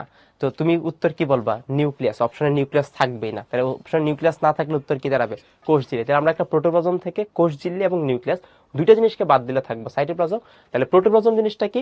একদম কোষ প্রাচীর ভেতরে সজীব যত বস্তু আছে তাদেরকে আমরা একসাথে বলতেছি প্রোটোপ্লাজম। তাহলে প্রোটোপ্লাজম আর সাইটোপ্লাজম শব্দটা আমরা আশা করি আলাদা করতে পারছি। ওকে, আচ্ছা আবি, লেকচার শিট কোথায় পাবা? তোমাদের ক্লাস শেষে তোমাদের যে স্টুডেন্ট পোর্টাল আছে ওইখানে গিয়ে তুমি ক্লাস নোটটা আপলোড করে দিয়ে দেওয়া হবে, তুমি জাস্ট নোটটা এখান থেকে ডাউনলোড করে নিতে পারবা। ঠিক আছে? তো আমরা প্রোটোপ্লাজম সাইটোপ্লাজম বুঝতে পারছি। এখান থেকে তাহলে আমরা কোষের উপাদানগুলো শিখলাম, যেখানে যেখানে ছন্দ দরকার পড়ছে এগুলো নামগুলো পড়ো। লেটেক্স হচ্ছে আঠা বা গাম, লেটেক্স দিয়ে হচ্ছে যে রাবার তৈরি করা হয়, আমরা যে ইরেজারটা, এগুলো লেটেক্স এক প্রকার। ওকে, এই যে অনেক উপাদান পাওয়া যায়, নামগুলো পড়া, কোনগুলো নিঃসৃত পদার্থ, হিস পেন আর হার পেন, যেটা দিয়ে পারা মুখস্থ করবা। ঝিল্লিবিহীন অঙ্গাণুতে একটা ছন্দ মনে রাখবো, প্রোটিওসোমের সেরা মামা, এটা মনে রাখলে কোনটা ঝিল্লিবিহীন বা আবরণবিহীন অঙ্গাণু মুখস্থ হয়ে যাবে। বাদ বাকিগুলো হচ্ছে ঝিল্লিবদ্ধ সঞ্চিত পদার্থ, শর্করা, আমিষ এবং চর্বি, কার্বোহাইড্রেট, প্রোটিন এবং লিপিড। ক্লিয়ার? ওকে, কোষ প্রাচীর একটা জড় বস্তু আর প্রোটোপ্লাজম একটা সজীব বস্তু। তাহলে সজীব বস্তুর মধ্যে কোষ ঝিল্লি আছে, সাইটোপ্লাজম আছে, নিউক্লিয়াস আছে। এর মধ্যে কোষ ঝিল্লি এবং নিউক্লিয়াসকে বাদ দিলে থাকবে হচ্ছে সাইটোপ্লাজম। ক্লিয়ার? এই কথাগুলো আমরা পড়লাম। এবার আসে আজকের দিনে সবচেয়ে গুরুত্বপূর্ণ টপিক, সেটা হচ্ছে কোষ প্রাচীরের গঠন। এটা আমাদের হচ্ছে সিকিউ পড়া। এই যে কোষ প্রাচীরের গঠন আমরা সিকিউ বা রিটেনের জন্য পড়ব। তোমাদের কলেজের সামনে যে পরীক্ষাটা আসবে, প্রথম পরীক্ষায় প্রশ্ন আসবে কোষ প্রাচীরের গঠন ব্যাখ্যা করো। ওকে, তাহলে আমরা কোষ প্রাচীরের গঠনটা পড়ব, ছবি সহ মুখস্থ করতে হবে। এখানে কথাগুলো বলা আছে, আমি একবার বলে দেই, তারপর তোমাদেরকে ছবি সহ শিখাবো। আমরা জানি কোষ প্রাচীর কোন কোষে পাওয়া যায়, উদ্ভিদ কোষ নাকি প্রাণী কোষ? তাহলে উত্তর দাঁড়াবে কোষ প্রাচীর পাওয়া যায় কোন কোষে? উদ্ভিদ কোষে। কোন কোষে পাওয়া যায়? উদ্ভিদ কোষে। ওকে, তাহলে উদ্ভিদ কোষের বাইরের দিকে একটা নির্জীব বা জড় একটা আবরণ থাকবে, যাদেরকে বলা হচ্ছে কোষ প্রাচীর। একটা কোষ প্রাচীর তিনটা পর্দা থাকে বা তিনটা স্তর থাকে, মধ্য পর্দা, প্রাইমারি প্রাচীর, সেকেন্ডারি প্রাচীর। ওকে, এই মধ্য পর্দাটা সবচেয়ে মাঝখানে থাকে। তারা কি দিয়ে তৈরি হয়? উত্তর হচ্ছে ফ্রেগমোপ্লাস্ট, আরেকটা হচ্ছে ভেসিকল। ফ্রেগমোপ্লাস্ট আরেকটা কি? ভেসিকল, যার মধ্যে আবার কি থাকে? পেকটিক অ্যাসিড থাকে। ক্লিয়ার? পরবর্তীতে খেয়াল করো, এই মধ্যপর্দার ভিতরের দিকে একটা প্রাচীর তৈরি হবে, যার নাম হচ্ছে প্রাথমিক প্রাচীর। এটা দেখতে হচ্ছে 1 থেকে 3 মিটার পুরো থাকবে, যার উপাদান সেলুলোজ, হেমিসেলুলোজ এবং গ্লাইকোপ্রোটিন। এখানে হেমিসেলুলোজ থাকবে। এই হেমিসেলুলোজের কাজ হচ্ছে কোষ প্রাচীরে ক্রস লিঙ্ক তৈরি করা। এবং কোন হেমিসেলুলোজ থাকবে? উত্তর হচ্ছে জাইলোগ্লুকান। জিনিসগুলোর সাথে প্রথমে তোমাদের পরিচিত করতেছি, তারপর আমি চিত্রসহ ডিটেলসে বুঝিয়ে দিব। প্রাথমিক প্রাচীরটা শেষ হওয়ার পরে অনেক কোষের ক্ষেত্রে ভেতরের দিকে আরেকটা প্রাচীর তৈরি হয়, যাদেরকে বলা হচ্ছে সেকেন্ডারি প্রাচীর। সেকেন্ডারি প্রাচীরের ক্ষেত্রে এবার জমা থাকবে সেলুলোজ প্লাস লিগনিন, এবং তাদের পুরুত্ব থাকে 5 থেকে 10 মাইক্রোমিটার। এবং কয়টা স্তর থাকবে? উত্তর হচ্ছে 3টে স্তর। তাহলে আমরা খেয়াল করে দেখলাম কোষ প্রাচীর উদ্ভিদ কোষে পাওয়া যায়, সবচেয়ে বাইরের দিকে আবরণটাকে বলা হচ্ছে কোষ প্রাচীর। তার আবার 3টে স্তর থাকে, মধ্যপর্দা, প্রাথমিক প্রাচীর এবং সেকেন্ডারি প্রাচীর। মধ্যপর্দা কি কি দিয়ে তৈরি হয়? ফ্রেগমোপ্লাস্ট, আর একটা হচ্ছে ভেসিকল, যার মধ্যে কি থাকবে? পেকটিক অ্যাসিড থাকবে। মধ্যপর্দার ভিতরের দিকে আবার একটা প্রাচীর তৈরি হবে, তাকে বলা হচ্ছে প্রাথমিক প্রাচীর। প্রাথমিক প্রাচীরের পরে আবার একটা প্রাচীর তৈরি হবে, যাকে বলা হচ্ছে সেকেন্ডারি প্রাচীর। তাহলে প্রাথমিক প্রাচীর কি দিয়ে তৈরি হয়? সেলুলোজ, হেমিসেলুলোজ এবং গ্লাইকোপ্রোটিন। হেমিসেলুলোজের কাজ কি? ক্রস লিঙ্ক তৈরি করা। কি তৈরি করা? ক্রস লিঙ্ক তৈরি করা, এবং সেই উপাদানটার নাম হচ্ছে জাইলোগ্লুকান। সেকেন্ডারি প্রাচীরের কাজ সেলুলোজ এবং লিগনিন দ্বারা তৈরি করে আরো পুরো একটা প্রাচীর তৈরি করা, এবং সেটা কয় স্তর বিশিষ্ট? 3 স্তর বিশিষ্ট। ওকে, এতটুকু পর্যন্ত আমরা শব্দগুলোকে চিনলাম। এবার আমার সাথে সবাই একটা পেজ নাও, পেজ নিয়ে একটা ছবি আঁকবো। সবাই আমার সাথে সাথে ছবিটা আঁকবা। ওকে, কোষ প্রাচীরের গঠন। কোষ প্রাচীরের গঠন নেক্সট পরীক্ষায় আসবে তোমার। এখন থেকে শুরু করে এইচএসসি পর্যন্ত প্রত্যেকটা পরীক্ষায় কোষ প্রাচীরের গঠন চিত্র সহ বর্ণনা করে পরীক্ষা আসবে। আমরা কিভাবে আঁকবো? আমার সাথে সবাই আঁকো। সবার মাঝখানে কি থাকবে? একটা পর্দা থাকবে, যে পর্দাটার নাম হচ্ছে মধ্য পর্দা। তাহলে ধরো এটা একটা কোষ, এটা একটা কোষ। তোমরা জাস্ট আমি বোঝানোর জন্য, ধরো এটা একটা কোষ, এটা একটা কোষ, এটা একটা কোষ, এখানে একটা কোষ। এই কোষগুলো মাঝখানে, সবার মাঝখানে একটা কমন পর্দা আছে, এই পর্দাটার নাম হচ্ছে মধ্য পর্দা। তাহলে আমরা দেখলাম প্রথমত একটা কোষের কি থাকবে? কোষ প্রাচীরের সবচেয়ে মাঝখানে লেয়ারটা থাকবে, যার নাম কি পর্দা? মধ্য পর্দা। ওকে, তাহলে আমরা প্রথমে যে পর্দাটা পেলাম তার নাম কি? মধ্য পর্দা। এই মধ্য পর্দার উপরে একটা লেয়ার তৈরি হবে 1 স্তর বিশিষ্ট। তাহলে এখান থেকে ধরো এরকম, এখান থেকে ধরো এরকম 1 স্তর বিশিষ্ট। এই যে একটা, এই পাশে কোষের জন্য একটা, আবার এই পাশে কোষের জন্য একটা। কয় স্তর বিশিষ্ট বললাম? 1 স্তর বিশিষ্ট। এই যে প্রাচীরটা তৈরি করলাম, এই প্রাচীরটার নাম হচ্ছে প্রাথমিক প্রাচীর। তাহলে প্রথমে পড়লাম আমরা মধ্য পর্দা, তারপর এই প্রাচীরটার নাম কি প্রাচীর? প্রাথমিক প্রাচীর। ওকে, তার প্রথমে দেখলাম মধ্য পর্দা, তারপর থাকবে প্রাথমিক প্রাচীর। এই প্রাথমিক প্রাচীরের উপরে আবার 3 স্তর বিশিষ্ট। কয়টা? 3টা। তাহলে দেখা, একটা, দুইটা এবং 3টা। তাহলে 3 স্তর বিশিষ্ট আরেকটা প্রাচীর থাকবে। তাহলে আমরা এঁকে ফেলি, সবাই আমার সাথে সাথে এঁকে ফেলো। তাহলে আমরা প্রথমে মধ্য পর্দা দেখাইছি, তার উপরে 1 স্তর বিশিষ্ট একটা প্রাচীর দেখাইছি, তার উপরে 3 স্তর বিশিষ্ট আরেকটা প্রাচীর দেখাচ্ছি। একটা, দুইটা, 3টা, একটা, দুইটা, 3টা। এই যে 3 স্তর বিশিষ্ট প্রাচীরটা দেখাইছি, তাদেরকে আমরা কি প্রাচীর বলবো? সেকেন্ডারি প্রাচীর। তাহলে খেয়াল করে দেখো, আমরা পড়ে আসছিলাম একটা কোষ প্রাচীরের 3টা অংশ। আর প্রথম অংশের নাম হচ্ছে মধ্য পর্দা, সবার মাঝখানে যে লেয়ারটা থাকবে তার নাম হচ্ছে মধ্য পর্দা। তার উপরে এক স্তর বিশিষ্ট থাকবে প্রাথমিক প্রাচীর, তার উপরে থাকবে হচ্ছে সেকেন্ডারি প্রাচীর। ওকে, তাহলে সেকেন্ডারি প্রাচীর আমরা কয়টা স্তর দেখাইছি? উত্তর হচ্ছে 3টা স্তর। তাহলে সেকেন্ডারি প্রাচীর কয় স্তর বিশিষ্ট? উত্তর হচ্ছে 3 স্তর বিশিষ্ট। ওকে, তাহলে এতটুকু পর্যন্ত সবাই আঁকো, তারপর আমি আস্তে আস্তে তার গঠনটা বর্ণনা করব। তাহলে আমাদের কোষ প্রাচীরের গঠন, তাহলে আমরা কি আঁকতেছি? চিত্র কোষ প্রাচীর।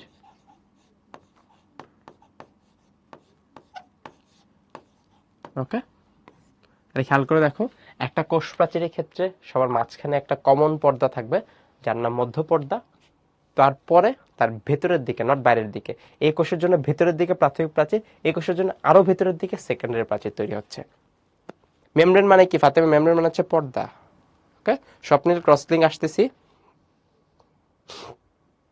ফাহিম আহমেদ, মেডিকেল স্ট্যান্ডার্ড দাগানো বই। তোমাকে যদি মেডিকেল স্ট্যান্ডার্ড দাগানো বই দেওয়া হয় তাহলে তুমি মেডিকেলে চান্স পাবা না, কারণ তোমার বইটা তুমি নিজের মতো করে দাগাবা, তুমি মেডিকেলের প্রশ্ন সম্পর্কে ধারণা তৈরি করবা, তারপর সে অনুযায়ী দাগাবা। কারণ আমরা যদি তোমাদেরকে স্পুন ফিডিং করে দিই, একদম মুখে তুলে খাওয়ায় দেয়, তাহলে জিনিসটা তোমার হচ্ছে লং টার্ম তোমার জন্য কোনো ইফেক্টিভ হবে না। সো যারা আসলে চান্স পাওয়ার মতো বা চান্স পেতে চায় তাদের জন্য সাজেশন থাকবে, নিজে থেকে তোমাদের প্যারালাল টেক্সটের মধ্যে খুবই সুন্দর মতো করে ভর্তি পরীক্ষা, মেডিকেল বলো, ভার্সিটি বলো, প্রশ্নগুলো সাজানো অবস্থায় দেওয়া আছে, গুরুত্বপূর্ণ কথাগুলো বোল্ড করে দেওয়া আছে।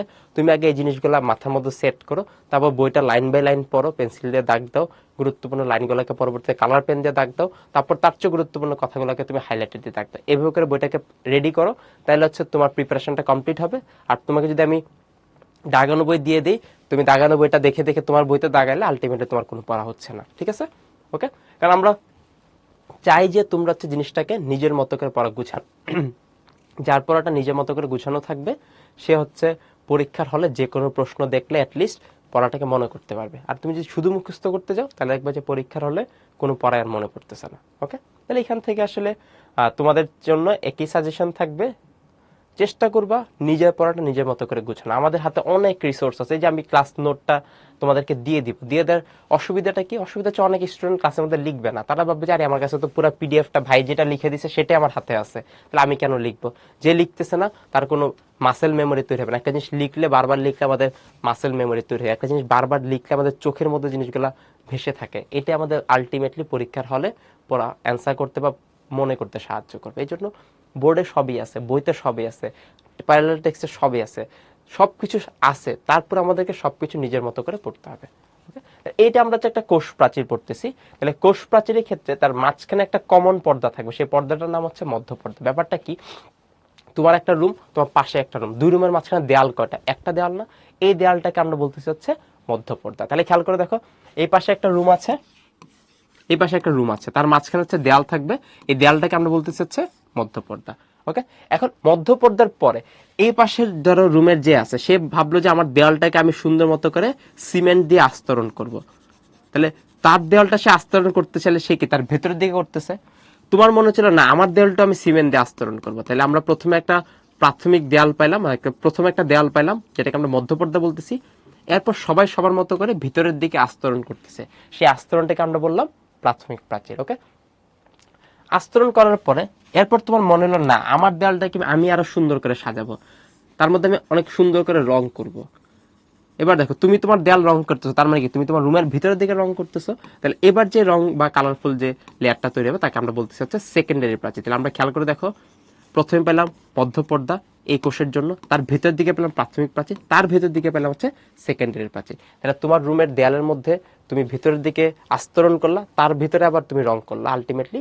তাহলে সবার মাঝখানে থাকবে মধ্য পর্দা, ভিতরের দিকে থাকবে প্রাথমিক প্রাচীর, তার ভিতরে থাকবে হচ্ছে সেকেন্ডারি প্রাচীর। ওকে, এই কনসেপ্টটা মাথায় রাখবা, কারণ ভর্তি পরীক্ষা পেঁচাবে। তাহলে এটা একটা কোষ, তাহলে এটা যদি মধ্য পর্দা হয় তাহলে ভিতরের দিকে কোষ প্রাথমিক প্রাচীর, তারও ভিতরের দিকে সেকেন্ডারি প্রাচীর। ক্লিয়ার? তাহলে এই হচ্ছিল আমাদের একটা কোষের প্রাচীরগুলোর অবস্থান। এবার আমাদের জানতে হবে যে মধ্যপর্দা কি দিয়ে তৈরি হয়। তাহলে মধ্যপর্দা তৈরি হচ্ছে দুইটা উপাদান দিয়ে, একটা উপাদানের নাম হচ্ছে ফ্রেগমোপ্লাস্ট।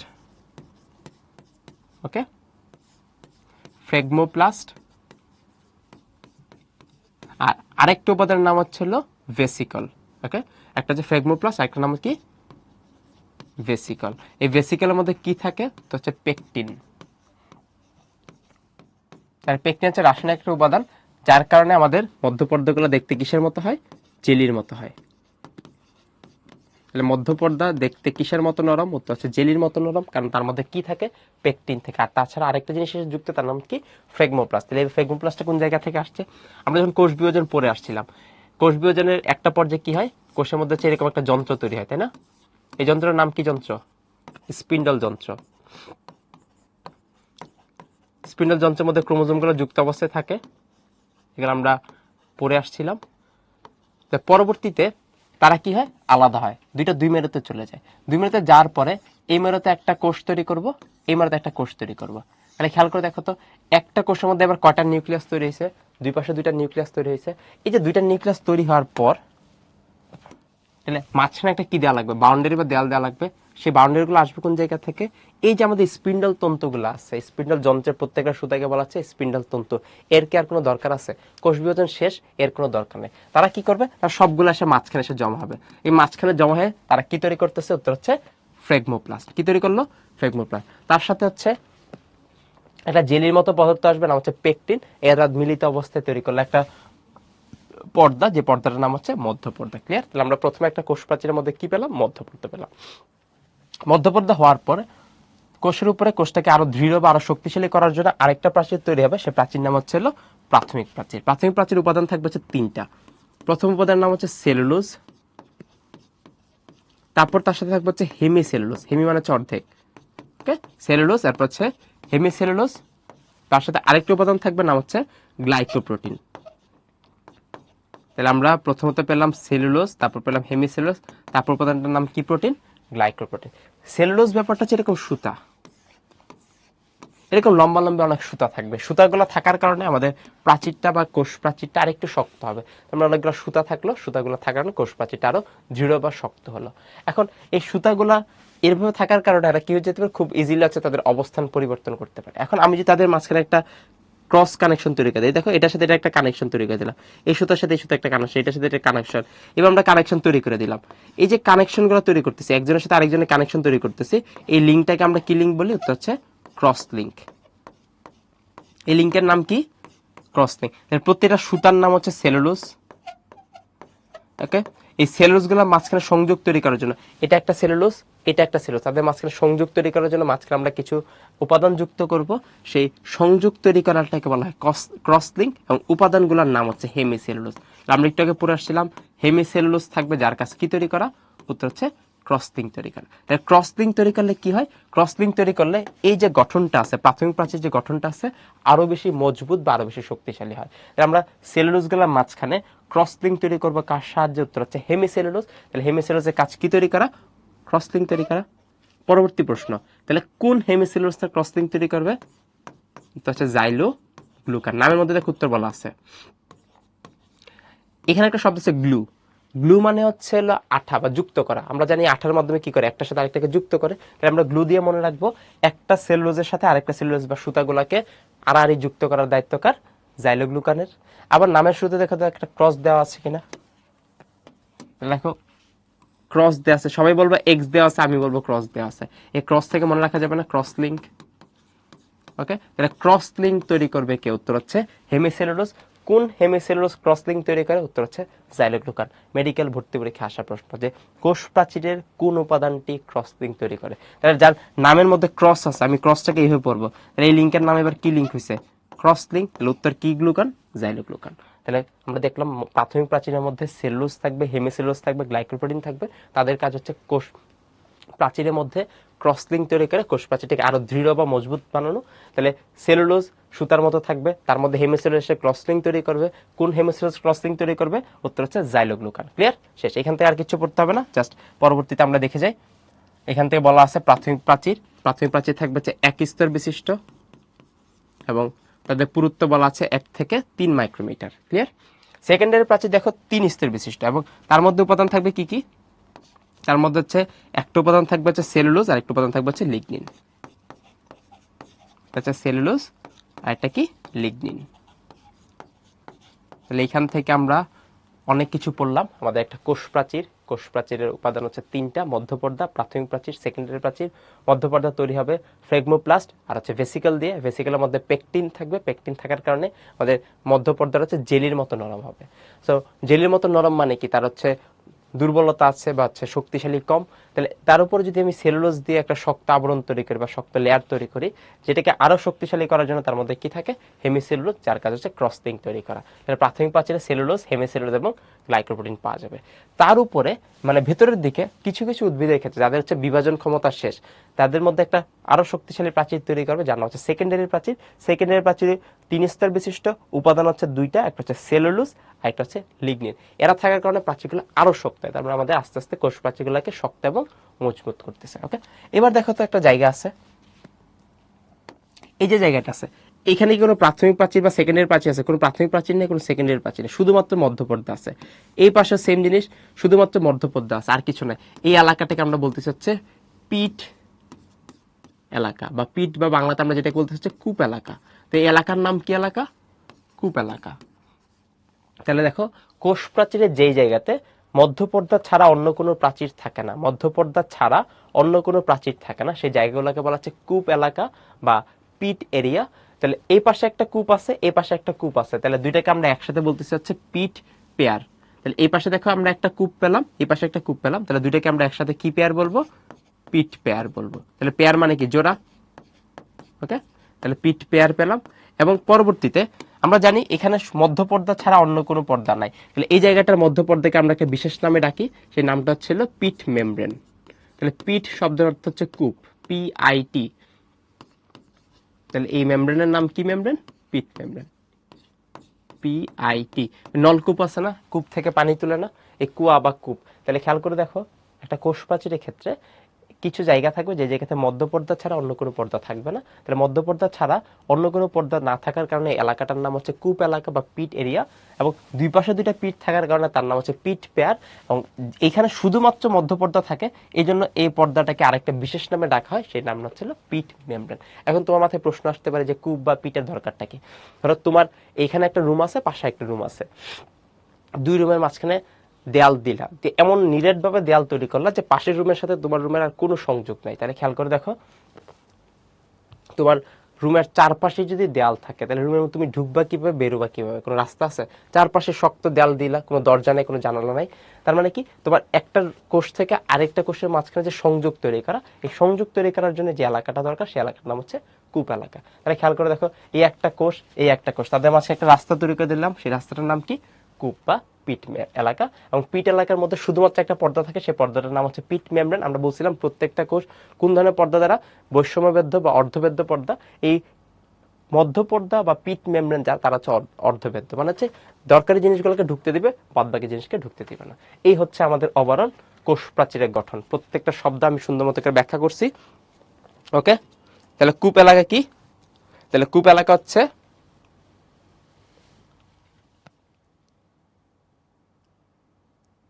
ওকে, সেকেন্ডারি প্রাচীর কি সব কোষে থাকে না ভাইয়া? সেকেন্ডারি প্রাচীর সব কোষে থাকে না। কেন থাকে না? যে কোষগুলো বিভাজিত হয়, ভাজক কোষ বারবার বিভাজিত হচ্ছে, তার মধ্যে সেকেন্ডারি প্রাচীর হবে না। তাহলে কাদের ক্ষেত্রে হবে? যাদের ক্ষেত্রে হচ্ছে একটা কোষের বয়স অনেক বেশি হয়ে গেছে, তার হচ্ছে আর বিভাজন হবে না, তখন তার মধ্যে হচ্ছে কি তৈরি হয়? সেকেন্ডারি প্রাচীর তৈরি হয়। সেকেন্ডারি প্রাচীর যেমন হচ্ছিল তোমার ট্রাকিড, ভেসেল, এসব কোষের মধ্যে হচ্ছে সেকেন্ডারি প্রাচীর তৈরি হয়। তারপর এখান থেকে আরেকজন বলছে যে পিট পেয়ার মানে কি? পেয়ার শব্দের অর্থ হচ্ছে জোড়া। তাহলে এই পাশ থেকে একটা কূপ আছে, এই পাশ থেকে একটা কূপ আছে, দুইটাকে আমরা একসাথে বলতেছি হচ্ছে পিট পেয়ার বা ছিল জোড়া, মনে থাকবে। আর এখানে যে কমন যে পর্দাটা আছে, দুইটা কোষের মাঝখানে একটা কমন পর্দা থাকে, দুইটা কূপের মাঝখানে একটা কমন পর্দা থাকে, সেই পর্দাটার নাম হচ্ছে পিট মেমব্রেন। এবং পিট মেমব্রেনটা থাকবে হচ্ছে অর্ধবেদ্ধ, যার মাধ্যমে কি করা হয়? একটা কোষ থেকে আরেকটা কোষের উপাদানের মধ্যে আদান প্রদান করা হয়। তো এখান থেকে যদি শুরু থেকে আরেকবার বলি, আমাদের কোষ প্রাচীরের গঠন, এই চিত্রটা পুরোটা আমরা 100% মুখস্থ করব, সুন্দর মতো আঁকবো। চিত্র সুন্দর হওয়াটা ইম্পর্টেন্ট না, চিহ্নিতকরণটা, কোনটা মধ্যপর্দা, কোনটা প্রাথমিক প্রাচীর, কোনটা সেকেন্ডারি প্রাচীর, কোনটা কূপ এলাকা, কোনটা পিট মেমব্রেন, এগুলোকে আমাদের আইডেন্টিফাই করতে হবে। একটু যদি আমরা করতে পারি, এবার আমরা শুরু থেকে আরেকবার রিভিশন দেই। তাহলে আমরা দেখলাম আমাদের কোষ প্রাচীর, যার স্তর থাকবে 3টা, মধ্যপর্দা, প্রাথমিক প্রাচীর, সেকেন্ডারি প্রাচীর। পরীক্ষা প্রশ্ন আসবে যে দুইটা কোষের মাঝখানে সাধারণ বা কমন পর্দা কোনটা? তাহলে সাধারণ স্তর হিসেবে কাজ করবে, আমরা জানি মধ্যপর্দা। এটা তৈরি হয় কোন জায়গা থেকে? তাহলে আমরা জানি আমাদের কোষ বিভাজনের শেষ ধাপ, টেলোফেজ ধাপে যখন দুইটা নিউক্লিয়াস ভাগ হয়, তখন কোষের মাঝখানে এই ফেগমোপ্লাস্ট এবং ভেসিকল জমা হয়, একটা পর্দা তৈরি করবে। এই ভেসিকলের মধ্যে কি থাকবে? পেকটিন থাকবে, এবং পেকটিন থাকার কারণে আমাদের কোষ মধ্যপর্দাটা দেখতে হচ্ছে জেলির মতো নরম থাকবে। ক্লিয়ার? তাহলে মধ্যপর্দা তৈরি হচ্ছে কোষ বিভাজনের শেষ ধাপে এসে, তার মধ্যে হচ্ছে ফ্লেগমোপ্লাস্ট এবং ভেসিকল জমা হবে। ভেসিকলের মধ্যে কি থাকে? পেকটিন থাকে। থাকার কারণে এই উপাদানটা দেখতে কিছুটা জেলির মতো নরম হয়। দুইটা কোষের মধ্যে একটা সাধারণ পর্দার নাম হচ্ছে মধ্যপর্দা। ওকে, দুইটা কোষের মাঝখানে একটা কমন একটা লেয়ার থাকবে যার নাম হচ্ছে মধ্যপর্দা। তার প্রত্যেকটা হচ্ছে ভিতরের দিকে জিনিস তৈরি হবে। তাহলে মধ্যপর্দার ভিতরের দিকে এই কোষের জন্য প্রাথমিক প্রাচীর, তারপর হচ্ছে আবার সেকেন্ডারি প্রাচীর। ওকে, তাই দেখো পরবর্তীতে এই প্রাথমিক প্রাচীর দেখলাম আমরা, তার হচ্ছে 1 থেকে 3 মাইক্রোমিটার পুরো থাকবে, যার উপাদান হচ্ছে 3টা। ডিরেক্ট মুখস্থ করব, সেলুলোজ, হেমিসেলুলোজ, গ্লাইকোপ্রোটিন। ওকে, সেলুলোজের কাজ হচ্ছে কোষ প্রাচীরকে আরো দৃঢ় করা, হেমিসেলুলোজের কাজ হচ্ছে ক্রসলিঙ্ক তৈরি করা। কোন হেমিসেলুলোজ ক্রসলিঙ্ক তৈরি করবে? নামের মধ্যে ক্রস বলা আছে, জাইলোগ্লুকান।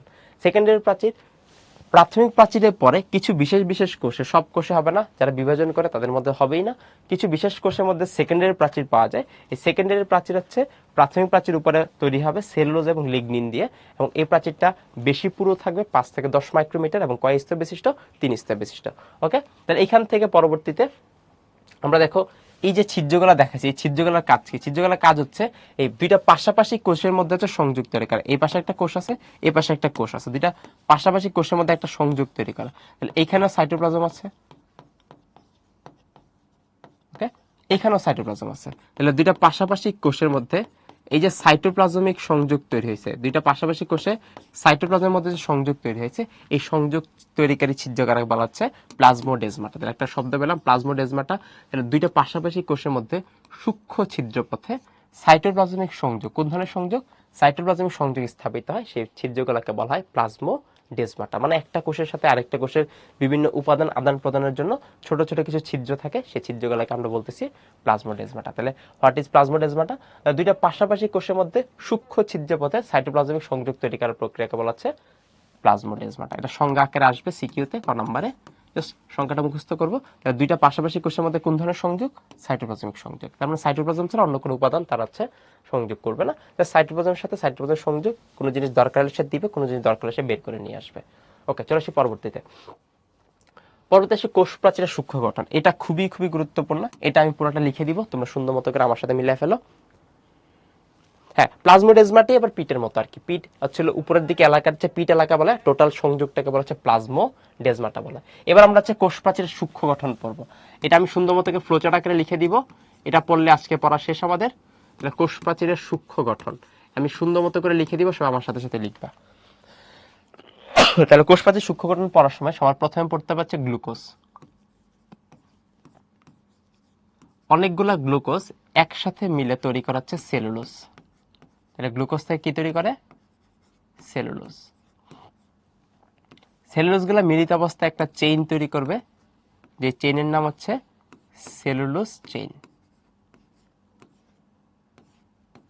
তাহলে আমরা দেখলাম গ্লুকোজ, গ্লুকোজ গুলা মিলিত অবস্থায় তৈরি করবে সেলুলোজ, এবং তারা মিলিত অবস্থায় তৈরি করবে সেলুলোজ চেইন। এরপর একটা গঠন তৈরি করবে, দেখতে হচ্ছে ক্রিস্টাল, তাই তাকে বলা হচ্ছে ক্রিস্টালাইন মাইসেলি। তাহলে ক্রিস্টালাইন মাইসেলি, এই ক্রিস্টালাইন মাইসেলি গুলো একসাথে মিলিত অবস্থায় আরেকটা গঠন তৈরি করবে, মাইক্রোফাইব্রিল।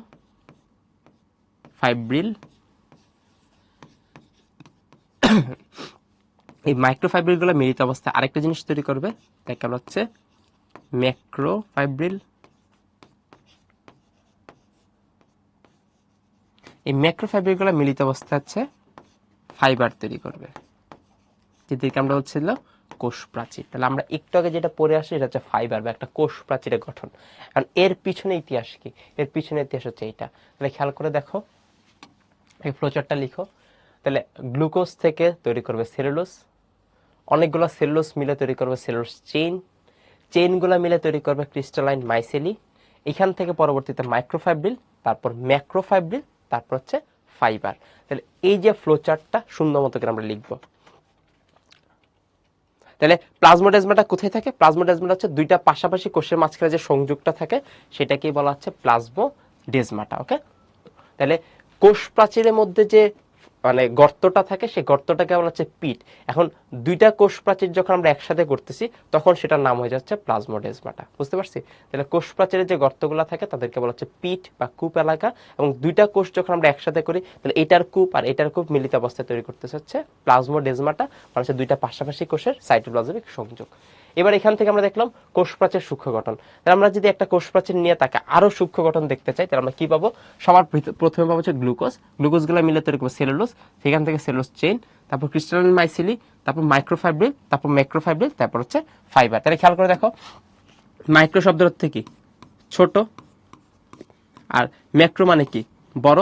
তাহলে আগে ছোট অংশটা হবে তারপরে তো বড় অংশটা হবে, এই জন্য আগে মাইক্রোফাইব্রিল তারপর হচ্ছে ম্যাক্রোফাইব্রিল। তাহলে মাইক্রো মানে ছোট আর ম্যাক্রো মানে হচ্ছে বড়। তাহলে মাইক্রো শব্দটার পাশে ছোট করে লিখে রাখা ছোট, আর ম্যাক্রো পাশে লিখে রাখা হচ্ছে বড়।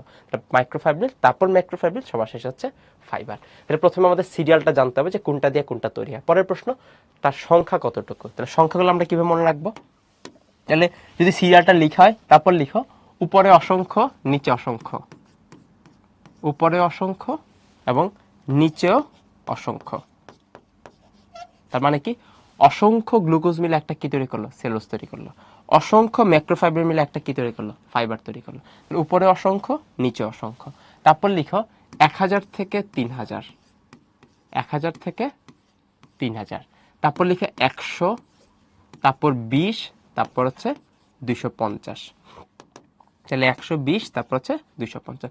এই যে জাস্ট সিরিয়ালটা যদি একটু মুখস্থ করতে পারি তাহলে এখান থেকে আমাদের কোষ প্রাচীরের সূক্ষ্ম গঠন রিটেনের জন্য 4 নম্বরে আসবে, একদম সুন্দর মতো ফ্লোচার্ট আকারে দিয়ে আসতে পারবো। তাহলে আমরা কি লিখলাম?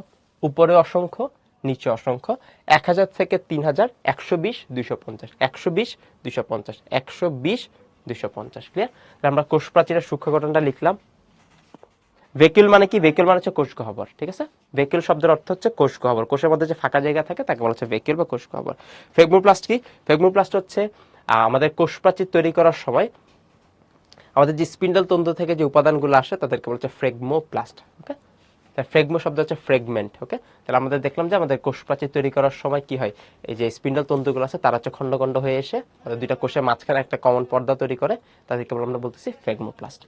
তাহলে এখান থেকে দেখো গ্লুকোজ থেকে সেলুলোজ, সেলুলোজ থেকে সেলুলোজ চেইন, তারপর ক্রিস্টালাইন মাইসিলি, মাইক্রোফাইব্রিল, ম্যাক্রোফাইব্রিল, ফাইবার। অসংখ্য অসংখ্য, 1000 থেকে 3000, 120, 250। এবার যদি তোমাকে প্রশ্ন করা হয় কতটা ক্রিস্টালাইন মাইসিলি মিলে একটা মাইক্রোফাইব্রিল তৈরি, একটা মাইক্রোফাইব্রিল তৈরি করতে কয়টা ক্রিস্টালাইন মাইসিলি লাগলো? উত্তর হচ্ছে 20টা। যদি তোমাকে প্রশ্ন করা হয় কতটা সেলুলোজ চেইন মিলে, কতটা সেলুলোজ চেইন মিলে একটা ক্রিস্টালাইন মাইসিলি তৈরি হয়, তাহলে কতটা? উত্তর হচ্ছে 100টা সেলুলোজ চেইন মিলে একটা হচ্ছে ক্রিস্টালাইন মাইসিলি তৈরি। তার মানে দেখো তোমাকে এমসিকিউ তে অনেকভাবে প্রশ্ন করতে পারে যে কয়টা মাইক্রোফাইব্রিল মিলে একটা ম্যাক্রোফাইব্রিল তৈরি হয়, উত্তর হচ্ছে 250টা। যদি প্রশ্ন আসে কতটা সেলুলোজ মিলে একটা সেলুলোজ চেইন তৈরি হয়, তাহলে 1000 থেকে 3000। তুমি যদি এই জিনিসগুলো জানো তাহলে এমসিকিউ তে যে কোনো প্রশ্ন উত্তর করতে পারবা। ক্রিস্টালাইন মাইসিলিকে একটা ভালো নামে ডাকা হয়, সেই নামটা কি?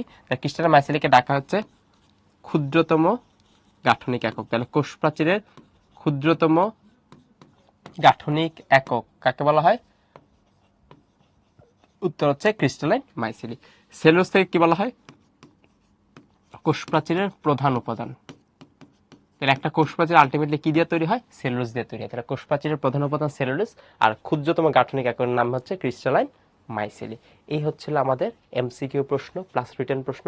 এবার যদি তোমাকে একটা প্রশ্ন করা হয়, তোমাদের সবার জন্য একটা প্রশ্ন আছে, সবাই উত্তর করবা যে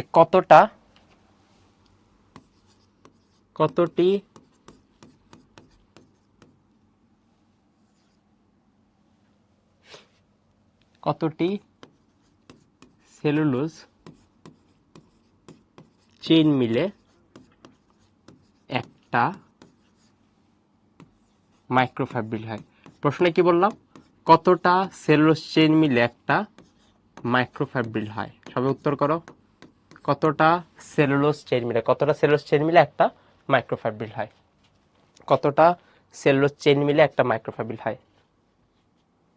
ক্রিস্টালাইন মাইসিলি কি? ক্রিস্টালাইন মাইসিলি বোঝার কিছু নাই, নামই ক্রিস্টালাইন মাইসিলি। ওকে? তাহলে ক্রিস্টালাইন হচ্ছিল মোটামুটি ক্রিস্টাল বা দানাদার একটা সুতার মতো গঠন থাকবে, যাদেরকে বলা হচ্ছে ক্রিস্টালাইন মাইসিলি। কোষ প্রাচীরের মধ্যে এই উপাদানগুলো পাওয়া যায়। সো মাইক্রোফাইব্রিল মানে ফাইবারগুলো একটু ছোট, ম্যাক্রোফাইব্রিল মানে তারা সম্মিলিত অবস্থায় আরো বড় ফাইবার তৈরি করলো। এদের নাম হচ্ছে মাইক্রোফাইব্রিল, ম্যাক্রোফাইব্রিল, ক্রিস্টালাইন মাইসিলি, জাস্ট নাম। ওকে? তাহলে এখান থেকে আমাদের প্রশ্ন হচ্ছে কতটা সেলুলোজ চেইন মিলে একটা মাইক্রোফাইব্রিল তৈরি হয়। ওকে, দেখি এবার অ্যান্সারটা কি হয়।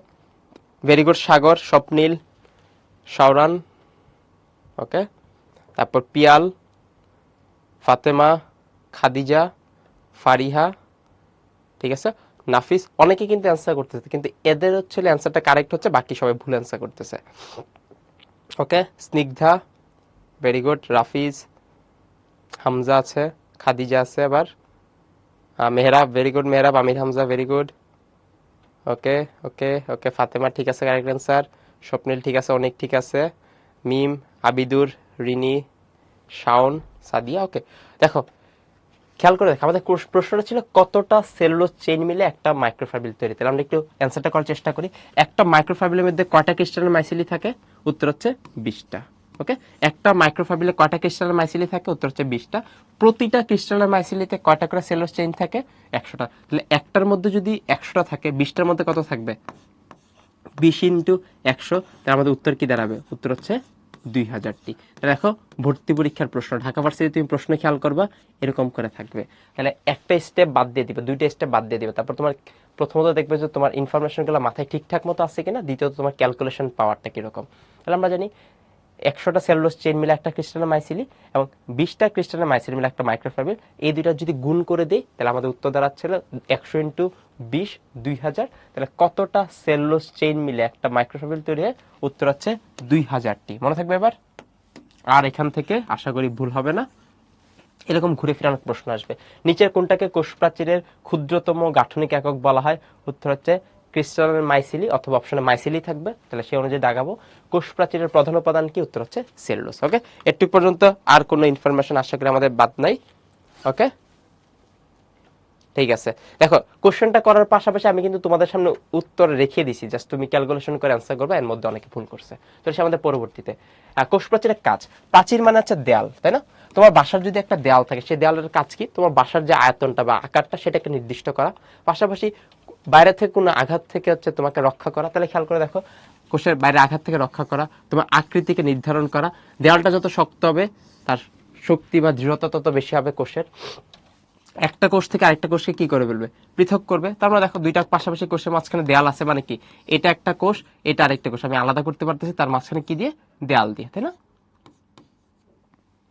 তারপর দেখে বলা আছে কোষের মধ্যে কতটুকু পদার্থ ঢুকবে বা কতটুকু পদার্থ বের হবে সেটা নিয়ন্ত্রণ করবে। আমরা জানি কোষগুলো হচ্ছে একটা অর্ধবেদ্ধ পর্দা দ্বারা আবৃত। তার কাজ হচ্ছে তার প্রয়োজনীয় যে জিনিসগুলোকে ঢুকতে বা বের হতে সাহায্য করে, পাশাপাশি হচ্ছে উদ্দীপনা পরিবহন করবে। উদ্দীপনা মানে হচ্ছে আমাদের যে কোষের মধ্যে কেউ যদি তোমাকে চিমটি দিল, তাহলে সেই সিগন্যালটা তৈরি হয়, সেটা হচ্ছে একটা কোষ থেকে আরেকটা কোষে তারা ট্রান্সফার করে দেবে।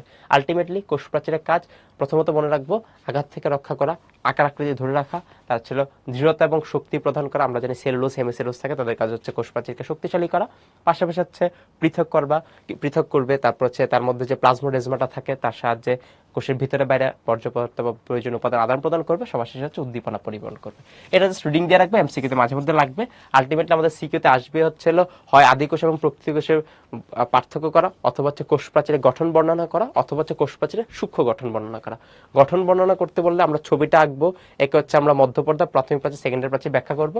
আর যদি সূক্ষ্ম গঠন আসে তখন কিন্তু আমরা ফ্লোচারটা যে শিখছি সেটা অ্যান্সার করবো। ক্লিয়ার? এতটুকু পর্যন্ত মোটামুটি আজকের মতো পড়া শেষ। দুইটা কুইজ আছে, আমরা কুইজগুলো সলভ করি। কোষ মারা যাওয়ার কারণ কি? কোষ মারা যাওয়ার অনেক কারণ আছে। এর মধ্যে কিছু কারণ আছে হচ্ছে জেনেটিক্যালি নিয়ন্ত্রিত, একটা কোষ একটা নির্দিষ্ট সময় পরে মারা যাবে, এটা হচ্ছে এক ধরনের মৃত্যু। আরেকটা হচ্ছে কোনো বিষাক্ত পদার্থের কারণে যদি কোষগুলো নষ্ট হয়ে যায় তখন কোষগুলো মারা যায়। ওকে, আমরা দেখলাম এখান থেকে কোষ প্রাচীরের ক্ষুদ্রতম গাঠনিক এককের নাম কি? তাহলে সবাই অ্যান্সার করো, কোষ প্রাচীরের ক্ষুদ্রতম গাঠনিক এককের নাম কি?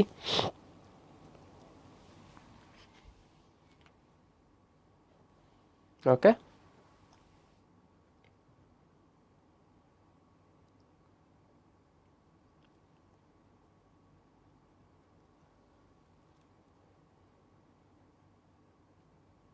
আচ্ছা, একজন একটা প্রশ্ন করছে গুণ কেন করব? গুণ কেন করব?